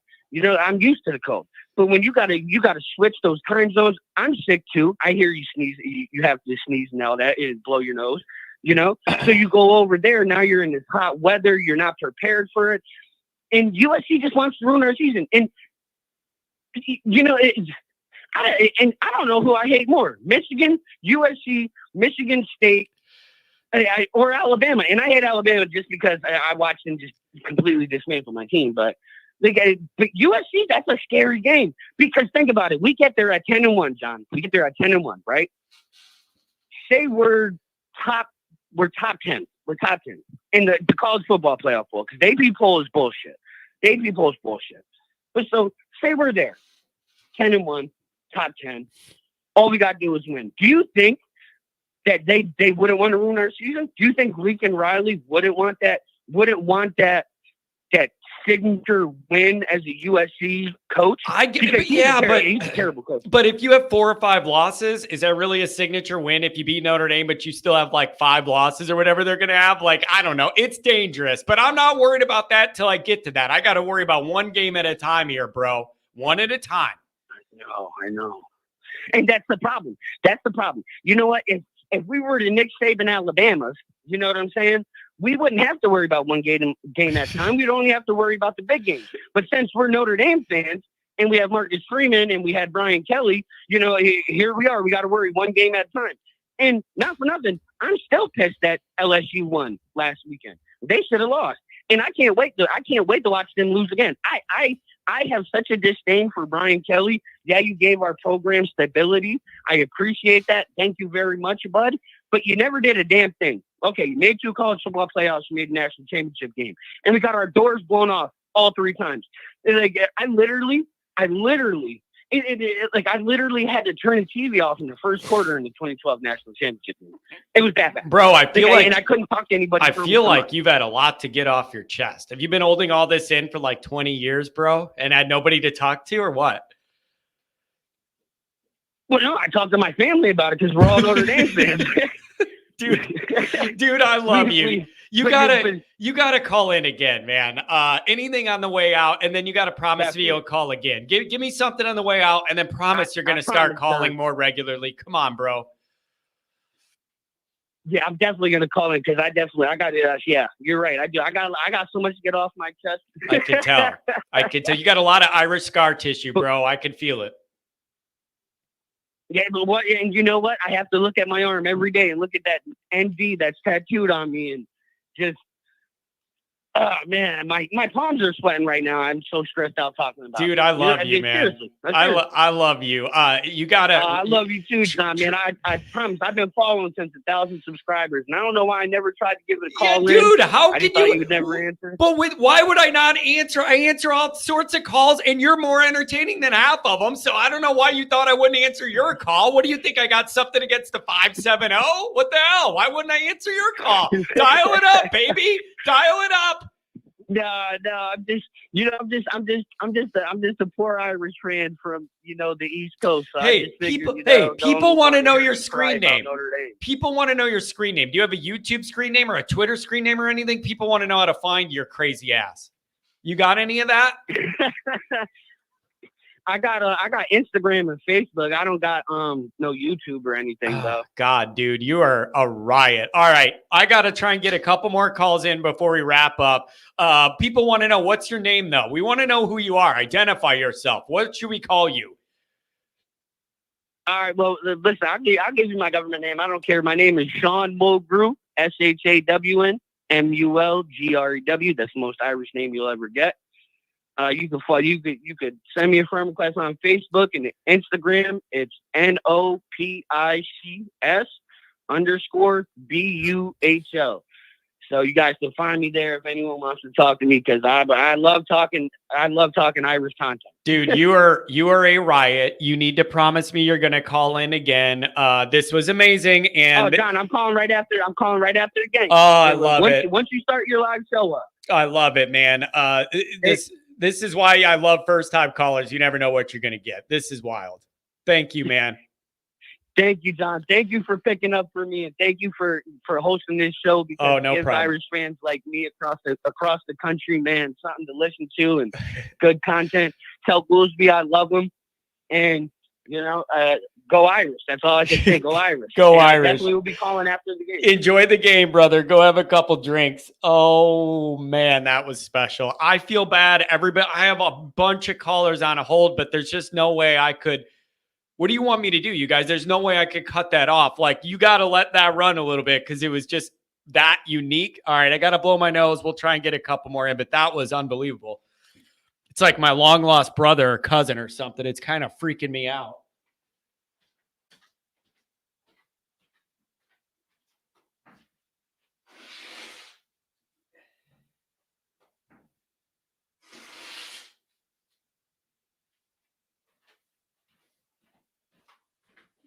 Oh, man, that guy. Yeah, no kidding. Oh, man. Here's another first-time caller. 786 in the mix. You guys, I'm always trying to honor the first-time callers to get people in that have never called before, get them in the mix. 786, what's going on? Hey, John, Ryan down in Stewart, Florida. That's a tough act to follow. Love that guy. Wait. Where are you at? Stewart, Florida. Hey, man, my parents just north of West Palm Beach. I'm north of the 917 caller. My parents just bought a townhouse in Stewart. What's it called? Harry and the Hendersons, the breakfast place. Do you know what I'm talking about? Like that area there. Oh yeah, man, nice. Yeah, and my recently, huh? Yeah, and my brother lives like 5 or 10 minutes from there, so I'm getting familiar with the area, and we really like Stewart. It's right on a golf course. It's quiet there. You know, when it's off the touristy season, we really enjoy it there, man. Yeah. So yeah, we are. I'm getting familiar with the Stewart area, and I love it. It's really, really nice. Yeah, man. If you ever need any tips on local restaurants, bar scene, whatever, just give me a holler. Happy to help. Oh, I appreciate it. Where here. Dude, where I forget some of those, some of the popular. We go to the places on the water, man. That's what we tend to like all those nice bars and restaurants on the inlet, right on the water, all that kind of stuff. It's nice down there. Yeah, it's a great place to live and raise kids too. Yeah, man. I share the previous caller's sentiment. Look, I just have a couple observations. I'll keep it short because I know you got other callers. I've been a lifelong Notre Dame fan, diehard. I love your show.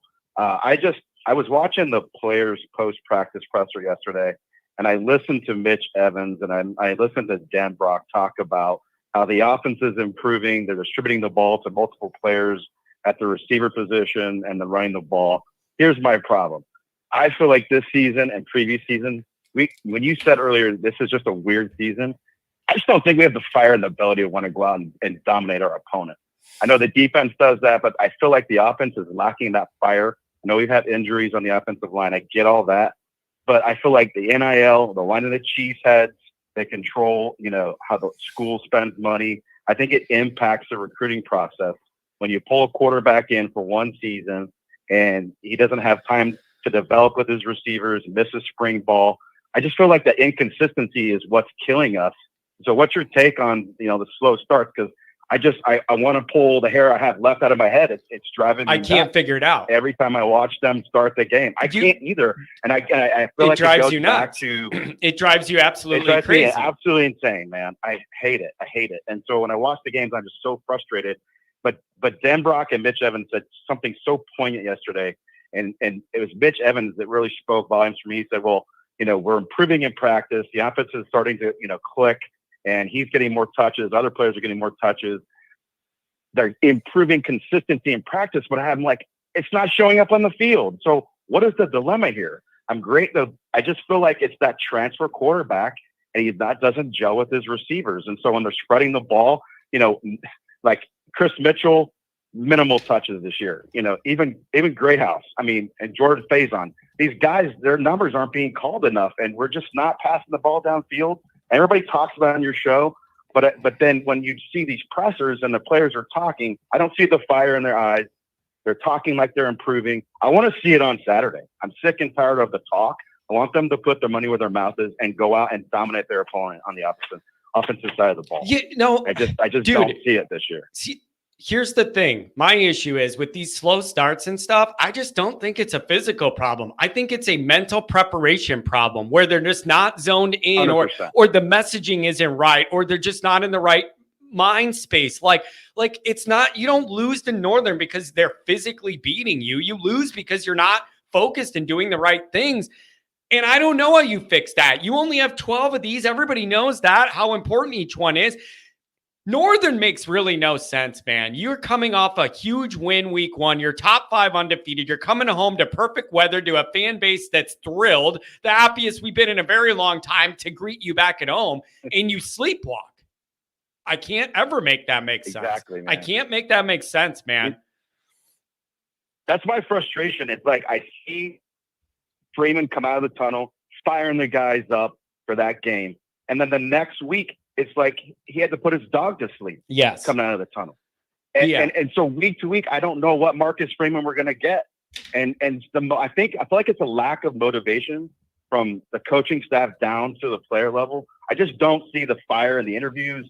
It's like everything is canned. It's canned speech. They're told what to say. The questions by the media are controlled. It's just, I want to see the offense come out and just get started fast, on fire, excited to be on the sidelines. I just don't see that fire with this team this year. And that's my first observation. I'm glad you said what you said. And then my second question, there was a few weeks back. I listen to your show every single week, almost every day. Thank you. Even your quick posts. Yeah, no problem. It goes back to where the school is at supporting football.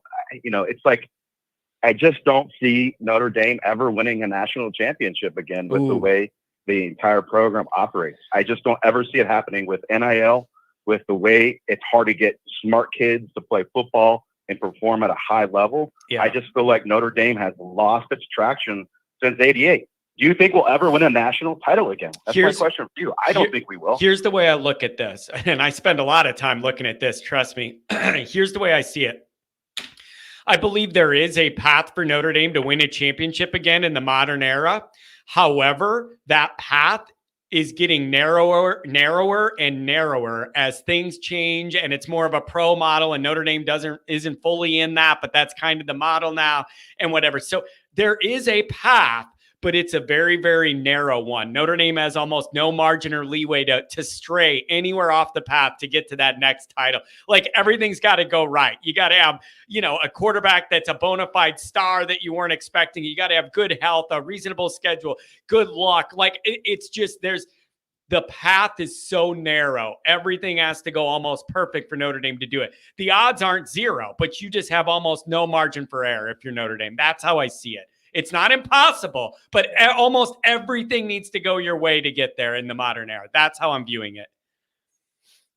Yeah, I agree. But for me, it's Jack Cohn, and then you pull in Sam Hartman last year, and now we've got Riley Leonard. It's just like this Kentucky basketball joke of one and done. And then we're like, well, we're losing quarterbacks and we're losing key players to the transfer portal because they're not playing and they're not being developed.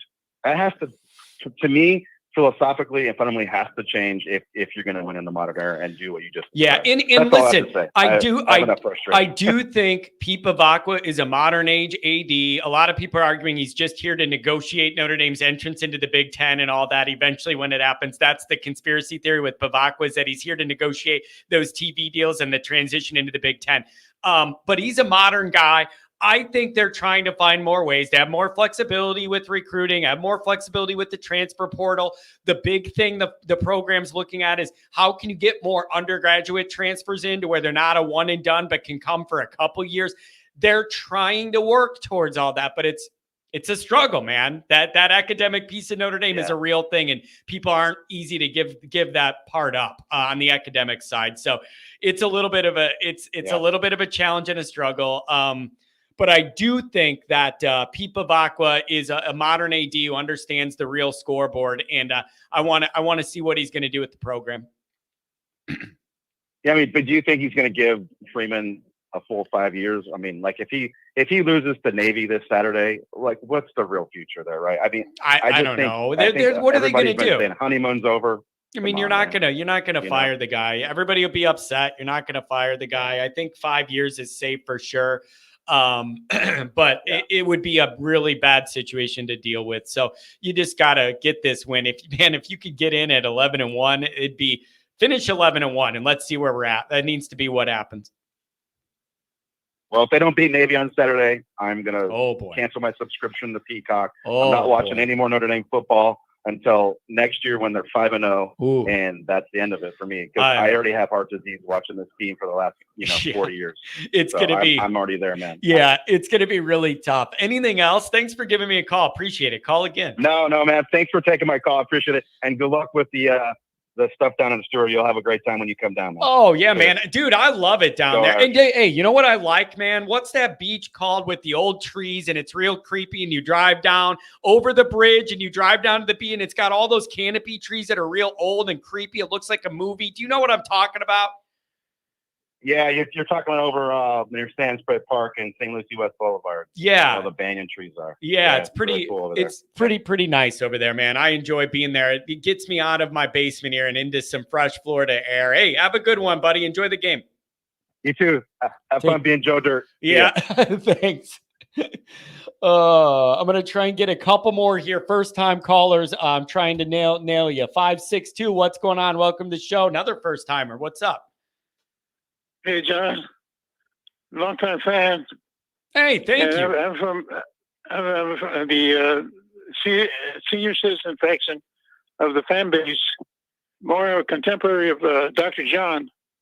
I've been a Notre Dame fan for 75 years. Oh, man, it's a beautiful thing, man. Thank you for calling. You've seen a lot of good Notre Dame football, then. Thanks for calling. Oh, absolutely. I talk about a roller coaster.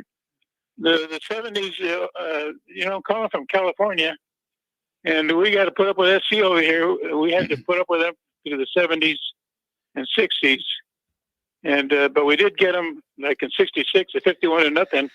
I remember that game because I had lost my voice in that game. Yeah. And, people of your generation and Dr. John, they talk all the time about USC costing us back then, 3, 4, or 5 more championships Notre Dame could add back in the old day if you didn't drop that USC game, man. You got some scar tissue there, especially being out on the West Coast?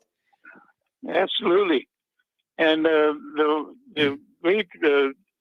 high point of my life was going to the 93 game in South Bend against SC, where we beat the crap out of them. Oh, yeah. And as a matter of fact, on the plane over, I took my my son and my daughter, and we're getting off the plane, and I'm filing out, and I had been sitting next to a SC assistant coach. He had his binder with all the pictures of the Notre Dame players and notes on them and everything. And I never said one word to him through the whole flight. And as we're fighting out of the plane, I'm standing behind him. I whispered in his ear, "We're going to kick the crap out of you." And then he realized who I was, man, with my Notre Dame stuff on. Yeah, so that was a highlight. Let me talk about, you've seen a lot of Notre Dame football. What do you make of where the program's at right now? What do you make of the Freeman era or where this team is at? What's your thoughts? Well, I'm very positive about it. I love the way he's recruiting Freeman, and as a matter of fact, we have inroads into the KDA. Kingston went to St. John Bosco. I had 3 sons and 3 grandsons and went to St. John Bosco. One of which, the grandsons, was a long snapper in a championship team. Yeah, what an athlete! What an athlete KVA is. Don't you love that? As a matter of fact, my 3 sons are part of the chain gang at all the Bosco home games. They've been there for about 5-6 years. And as a matter of fact, they knew KVA when he was a junior. And they're the ones that put a bug in his ear about going to Notre Dame and telling him you're going to be the new Manti Te'o, because they recognize his talent right away. And when he made the announcement, said, yes, the Hernandez family has influenced his decision. Yeah, it's man, what a great talent he is, and you like those. He was, and it's the culture too, that kind of that Polynesian type culture, whatever. They have a different mentality and how they attack things and football and family and their values and everything. It's a really good fit. Warriors. Yeah, they are, and warriors. It's a really good Notre Dame fit too. They really value family and those values. It's a really good Notre Dame crossover in a surprising way. I do. It's great seeing him play early. Absolutely. I was going to mention that young man you had a couple of calls ago. We had the wild man. He reminded me of myself 50 years ago. Yeah, he was a riot. Because I was that nuts about Notre Dame because we started that. The fandom and the family started from El Paso, Texas, in the late '30s. Oh From man. Cathedral High School, which is the nickname Fighting Irish, although everybody had a Mexican name on the team. Man, that's so what do you think about the Navy game here? Am I worrying too much? Do you think are you I confident? think you're worrying too much. Good. I'll tell you that the defense is going to stop them, and the offense is trying to get going. Because one thing about Leonard, he's been improving every week because he missed the spring game. He missed a lot of the practice, and the guy you could tell he was rusty, and he's improved. Although I don't think he's a top quarterback, the quarterback ranks, but I think he's adequate to push this team to 11-1. Yeah, it would. Man, it's going to be interesting to see. Man, I really appreciate you giving me a call. Anything else on your mind? This is a joy, man. Thanks for picking up the phone. I hope you'll call again. Yeah, I just want to mention one thing. When you first started your podcast and everything, I was listening to it, and the one thing I enjoyed the most was your rants, especially the one about being in line at the McDonald's when they were paying for the thing they had about paying somebody else's. Oh yeah. You gotta pay it forward and do all this, and I'm like, I didn't sign up for this. I just want to pay for my food and eat it. I didn't sign up for any of this. You, John, you had me rolling on the ground. I was laughing so hard. Oh man, You're a natural comedian. That's what I really enjoy about you. Oh, thank you very much, man. I enjoy. Notre Dame is a stressful way to live. Sometimes you gotta enjoy the lighter side of life and have a laugh at what's going on around you. Listen, man, I really appreciate you giving me a call. Save the number and give me a call again whenever you want, man. You're welcome to call.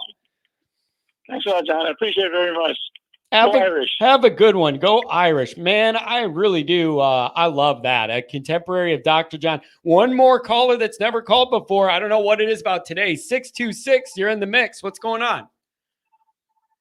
Hey, what's up, John? How you doing, man? What's going on? And is this another California caller? What am I doing am I popular on the West Coast now or what? Yeah, man. Another California caller, man. Surrounded by all this, Trojan junk.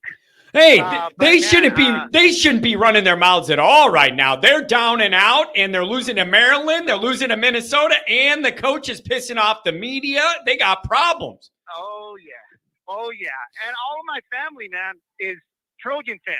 Oh, and my friends are Trojan fans. Oh, it's like so. Oh yeah, it's like during that game, during that time, during college football, we're like, man, don't look at me, man. Don't look at me. Don't talk to me. You know what I'm saying? It's like, yeah. So, but I've been a Domer fan, and it's funny because my uncle worked for USC. He was a maintenance supervisor, and I was 7 years old, spending the night at his house back in the 70s. My cousin, which him and I were rivals anyway at everything. We used to fight, but we were best friends at it also. And who's playing on the TV on Saturday morning? Notre Dame and USC. We were 7 years old, and he's like, hey, I want to watch this football game. And I'm like, dude, come on, man, let's go play. And he's like, no, I want to watch this game. And I'm like, all right, let's watch it. Charles White's on the tube against USC and the Domers, and it's like, man, all right, I'm going for the guys in the golden helmets. Then, ever since then, I was sold. I was a Domer fan for life.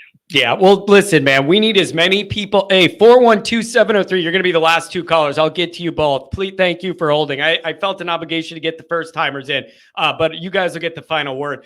We need more people representing our values out there in LA and Hollywood and everything else out there, man. I love my California contingent and my West Coast people out there represent our values and doing all that. I do. We got a lot of us out there. You all got to stick together and band together for us out there in weirdo California land. Yeah, I love my Domers, man. But back to talking football. I think this Navy game, it's a little worrisome, but I think people are making too much of it.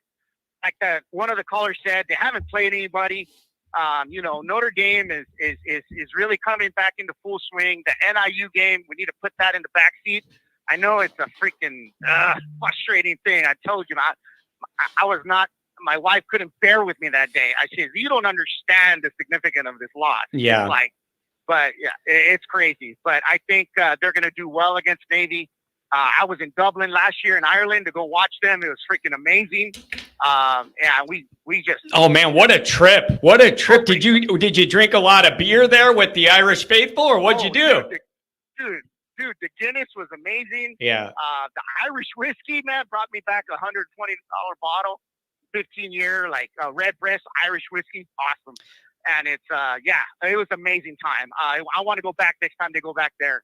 So let me ask you this: are you going to go to the Notre Dame USC game, or are you near where that is in California? I realize California is quite large. Yeah. Are you going to be able to go to that game? You might be able to have the way their season's going. You might be able to have a whole section for you and your family. I don't think it's going to fill up. I'll tell you that.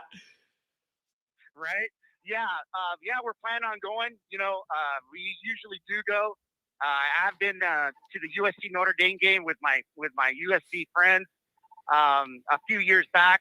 Back in I believe it was 2019 we went. Notre Dame beat them, and it was. I think Notre Dame's going to make the playoff, man. I think they're going to do it. I think they're going to beat SC. I think that defense legit. Drake Bowen, man, that dude's playing lights out. He was all over the field on Georgia Tech, man. Oh my gosh. I think he's going to have a field day with those Navy players. Drake, he's going to be tackling. Drake Bowen led the team in tackles last week, and with that performance, he now has the most tackles on the team. So he's having a really good second year. Oh yeah, he's going to be all over the place. Watch, he's going to be that dude's got a motor, man. And KIA, I mean that dude, same thing. I think they're going to do great. I think they're going to, with the wisdom of Kaiser coaching them and kind of guiding them. I think they're going to be all right. So I'm really not worried about any of the teams that are on the schedule left. Army, I mean, they really haven't played anybody either. You know what I'm saying? I mean, they do have a good quarterback, but they haven't played anybody of the caliber that Notre Dame has played. So yeah, they're going to do all right. The way I look at it is, with both them being undefeated but not playing great schedules, is I try and understand what that represents. To me, that means, for whatever ecosystem they're in, they're having a better year than they usually do within it. That's how I look at it, compared to if they had a couple losses or whatever. So it's hard to gauge talent on talent, but I just look at it as, for what they're in and what they play, they're having an above average year. I don't know what else to take competition wise out of it than that. I don't know. Yeah. And I think, if they make the playoffs, I really think that this year, especially with the parity across college football, Alabama's lost twice. Georgia. Yep. They don't look as strong as they have in the past years. If we always play Georgia tough too. So it's not like anybody in the top 5 doesn't really stand out to me. We can beat Penn State. We could play with Oregon. I think we have a legitimate chance to do something, man. I really do. I know we have a few flaws here and there, but I think the offense is good enough to score. And that defense is good enough to shut down some people. You know what I'm saying? Yeah, it's it's going to be an interesting grind to the end here. It's just such a weird. The back end of this schedule is so bizarre now, with the 2 ranked military academies, the 2 brand names down in the dumps, and then Virginia floating around somewhere in between. It is wild, and I'm trying very hard to just focus on one game at a time, the one ahead of us, and cross them off the list with W's. Yeah, that's all we can do. Yep, absolutely. One game at a time. I guess we can't look too far ahead either. So, absolutely. Yeah, it's going to be interesting, man. So, do you think Notre Dame comfortably wins this one? I think they're 11.5-point favorite. Do you think they win by more than that and it's comfortable? Or are we going to be pulling our hair out, stressing out all day? I hope not. That's been the thing. That's been the story in these last few years against some of these, lower profile teams coming in, and but I think this time around with that defense, I really think that Notre Dame's going to win by at least 2 touchdowns. Man, that would be that would be such a great way to start this Saturday. Start that game at 11 o'clock. It'd be early for you. That's 9 a.m. for you, right? If it's 11, if it's 11 Central, that is 9 a.m. Do you drink beer with your coffee, or what do you do? Yeah, a little coffee and then at halftime, crack that beer open, man. Yeah, there you go, man. So, hey, Yeah, thanks for giving me a call. Anything else on the way out here? Give me a call again. I like all the new callers in our California contingent here. Yeah, absolutely. I really enjoyed the podcast, bro. I just found it like a couple weeks ago, and I've been listening to it.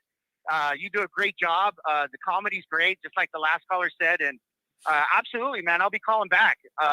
Very cool, man. Thank you. I appreciate what you do. No problem at all, man. I love my little role in this niche here and meeting all of you people I never would have met or talked to if it wasn't for our shared love of Notre Dame. It's a beautiful thing. So keep rooting for us out there in LA. We need our contingent strong on the West Coast. And feel free to give me a call anytime, man. Thanks for joining.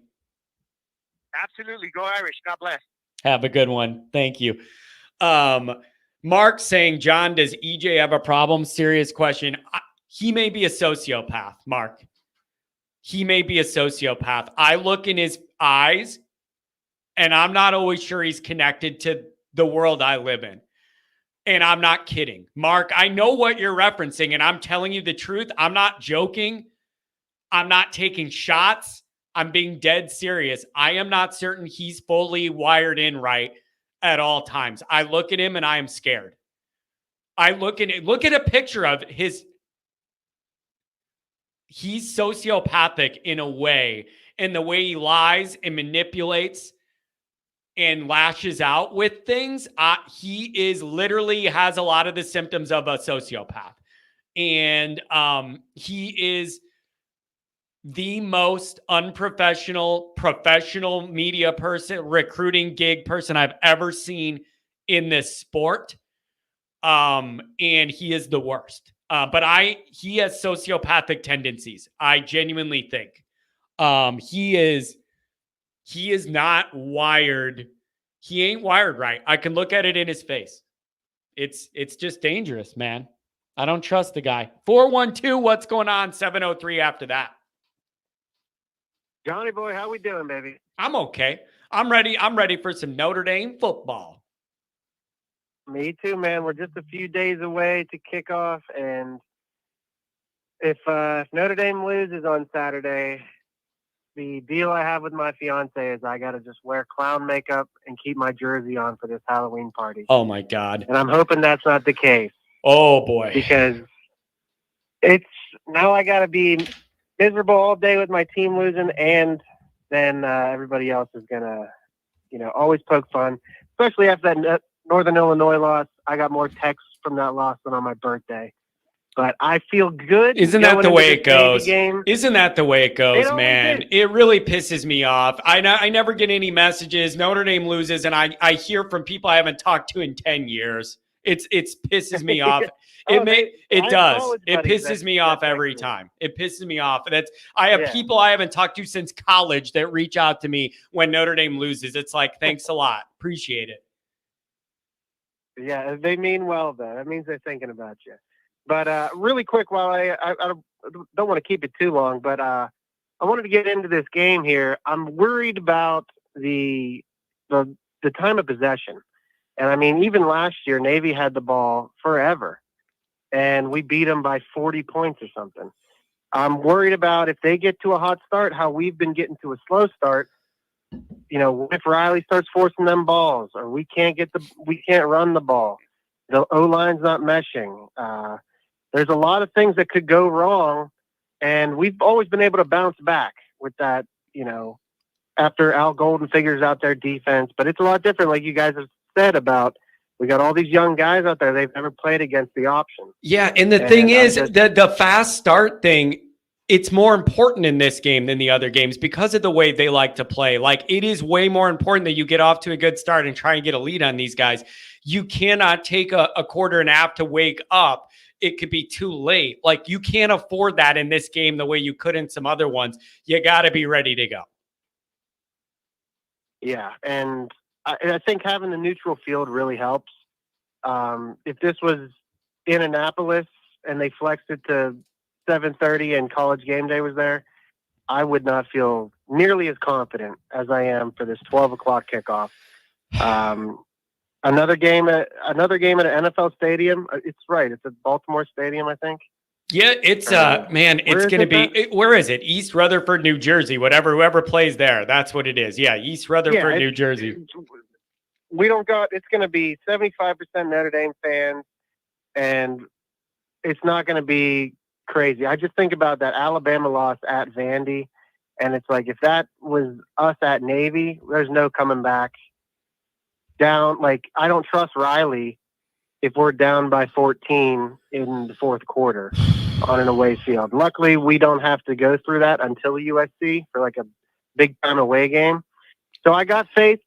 There's no way we can get blown out. This defense, we've only given up an average of 12 points a game since the NIU loss. Yep. We score 40. And I mean, as much as we complain about Riley and all this, and not everybody's getting the ball enough, it's working. And we do, we score 40 points a game. I'm really scared about this game and Army, but the better team's going to win, and I think we should win by 19, 20 points. Man, there you go. It's if Notre Dame does the right things, just decently even, they cover that 11.5 spread, they win, whatever. It's just if you get off schedule and a bunch of dumb stuff happens or 2 or 3 dumb things happen, it could turn on you and you're backed into a corner real quick. Like I've been saying all morning, I don't want to over worry about this, but I just want to have a healthy respect level for the situation we're in. Absolutely. And man, we got some other games too on that game, so it's nice, or on that day. So it'll be nice when that's over. We get the dub, and then we get to watch LSU lose. Oh, it's beautiful. I get to watch all these teams lose, but then say Texas loses again, and Georgia loses, and LSU loses. If we're at 11-1 at the end of the year, somehow the committee and ESPN is still going to be they're not going to give us the credit. And I don't know what we're going to do down the road if this happens again. Yeah, well, losing early in the season, and I mean, if we lose to Texas A&M next year early on, that's a lot better of a loss. That's what I was going to say. This is just a strange year. Yeah, strange year. We just got to win out. Keep the faith, baby. Yeah, that's what I was going to say. I agree with you. It isn't that you lost one game. It's who it was to is the problem. Like I always felt it. I always felt that Notre Dame had one game in their pocket of wiggle room this year, but it couldn't be Northern. Like you couldn't blow that one game of leeway against Northern, and you couldn't do it week 2. About it makes me crazy. No matter who you played, it couldn't be week 2, right? Like that's the problem. It couldn't be that. So it's frustrating. But if you could just keep winning, the schedule is not over daunting. Just keep cross the games off, cross the weeks off, keep winning. Anything else, my friend? Thanks for waiting. I'm sorry. I felt an obligation to get we had a handful of new people and I had to get them in. Dude, no problem, man. No problem. I always love listening to the new callers. It's great to get them involved, and you're building a great community. One last thing. Good teams win. Great teams cover. Go Irish. We'll see you Saturday. Oh, I love it. Have a good one, buddy. Thank you. Last caller of the day, 703. Thanks for waiting. Really appreciate it. We're going long today. A lot of callers. 703. What's going on? Hey, John, can you hear me? Yep.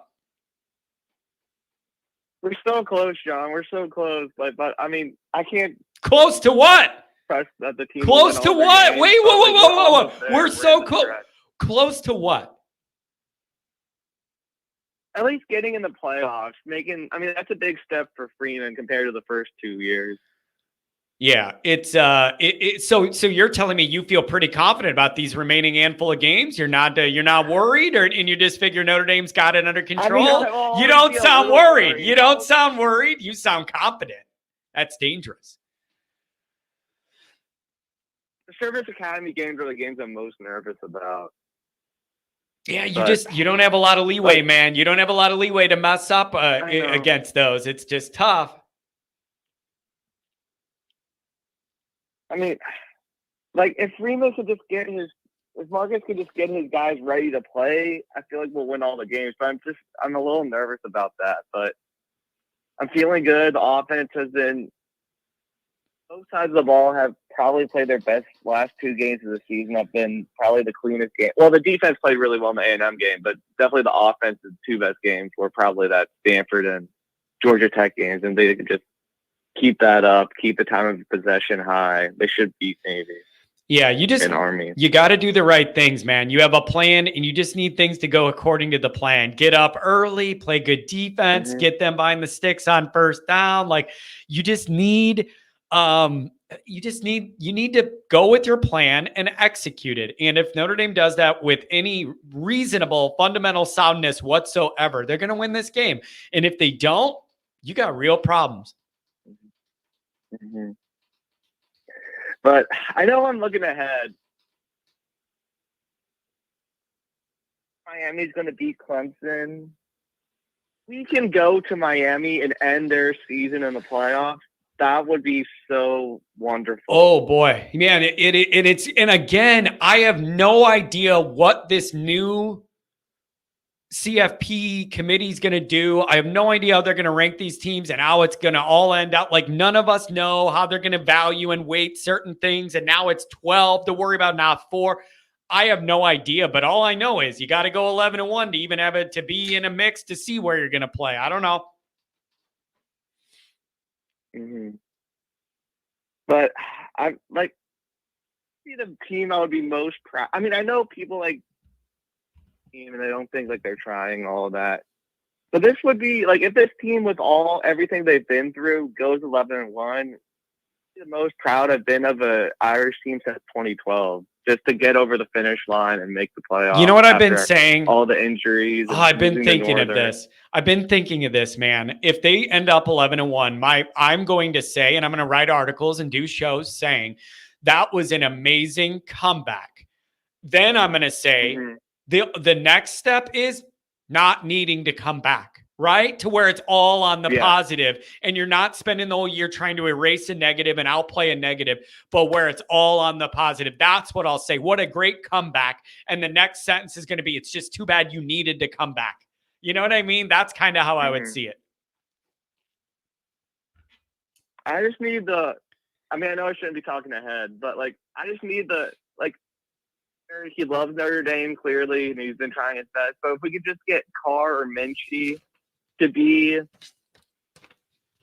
level we need, quarterback to like the game, like that's just the step I think that's left. Like that and the wide receiver recruiting. But I'm excited to see what Cam's gonna do. But it's just that I feel like that's the last step. I feel like it's going to be a new thing to maybe see Notre Dame commit to one of their young quarterbacks and try and develop and rally around that guy for a couple years.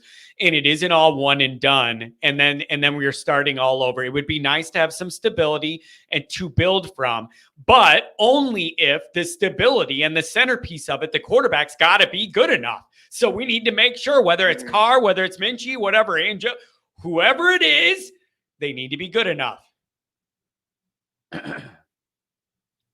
Yeah, and that's just what Gino and Denbrock got to do this offseason. They got to get Carr, Minchie, Kelly.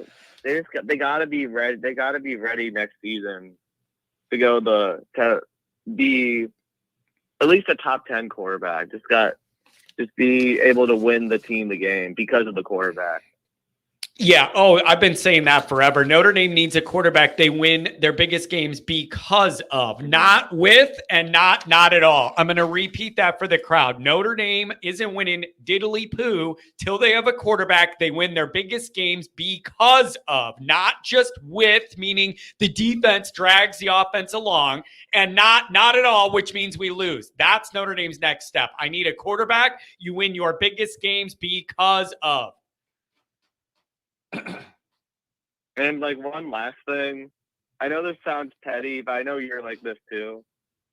Just seeing the Michigan, especially the Michigan and USC people, just like be miserable this season. It is helping me with the recover from the. Oh, Northern thing. Are you Just kidding me? seeing Are you out of your mind? One of my guilty pleasures in life is tuning into all the YouTube post-game shows of all these teams that lose to see them all being miserable. Every time Michigan loses, I tune in to see them miserable. Same thing with USC. And you know what? Everybody does it to me too. That we're all that shallow. When we lose, my numbers are off the charts here because everybody else wants to see a Notre Dame guy be miserable and blow his stack. So that's just the way this goes. And I don't feel guilty at all. I watch those shows with a smile on my face and a bag of popcorn. Mm-hmm. Yeah, like you must see, like, the one thing about SC is, like, they say, like, oh, like, the coaches, they don't deserve us to be at the game when we're bad. And I'm like, I don't know. I don't understand. Oh, Like, it's a joke. They're all going to be hanging 10. I think they got Rutgers or something this weekend. They're going to be hanging 10. There's going to be cobwebs in that dumb Coliseum dump. And so whatever, man. I want to go out there, beat the hell out of them. I hope they have 4 or 5 or 6 losses. I hope there's 4 people in the stands, and I hope that they are down and out and don't even care about their life anymore. That's what I want when we go to LA. Yeah. Well, we got to focus on Navy. I have a family member that roots for Navy, so we usually watch the game together. So, hey, listen, it's the one exception I'll have. If anybody has an allegiance to one of the military academies, I'm going to go along with that and not rip them. I understand there's some things more important than Notre Dame football, and America's one of them. So I will always honor that. Anything else, my friend? Thanks for wrapping us up here on a Wednesday.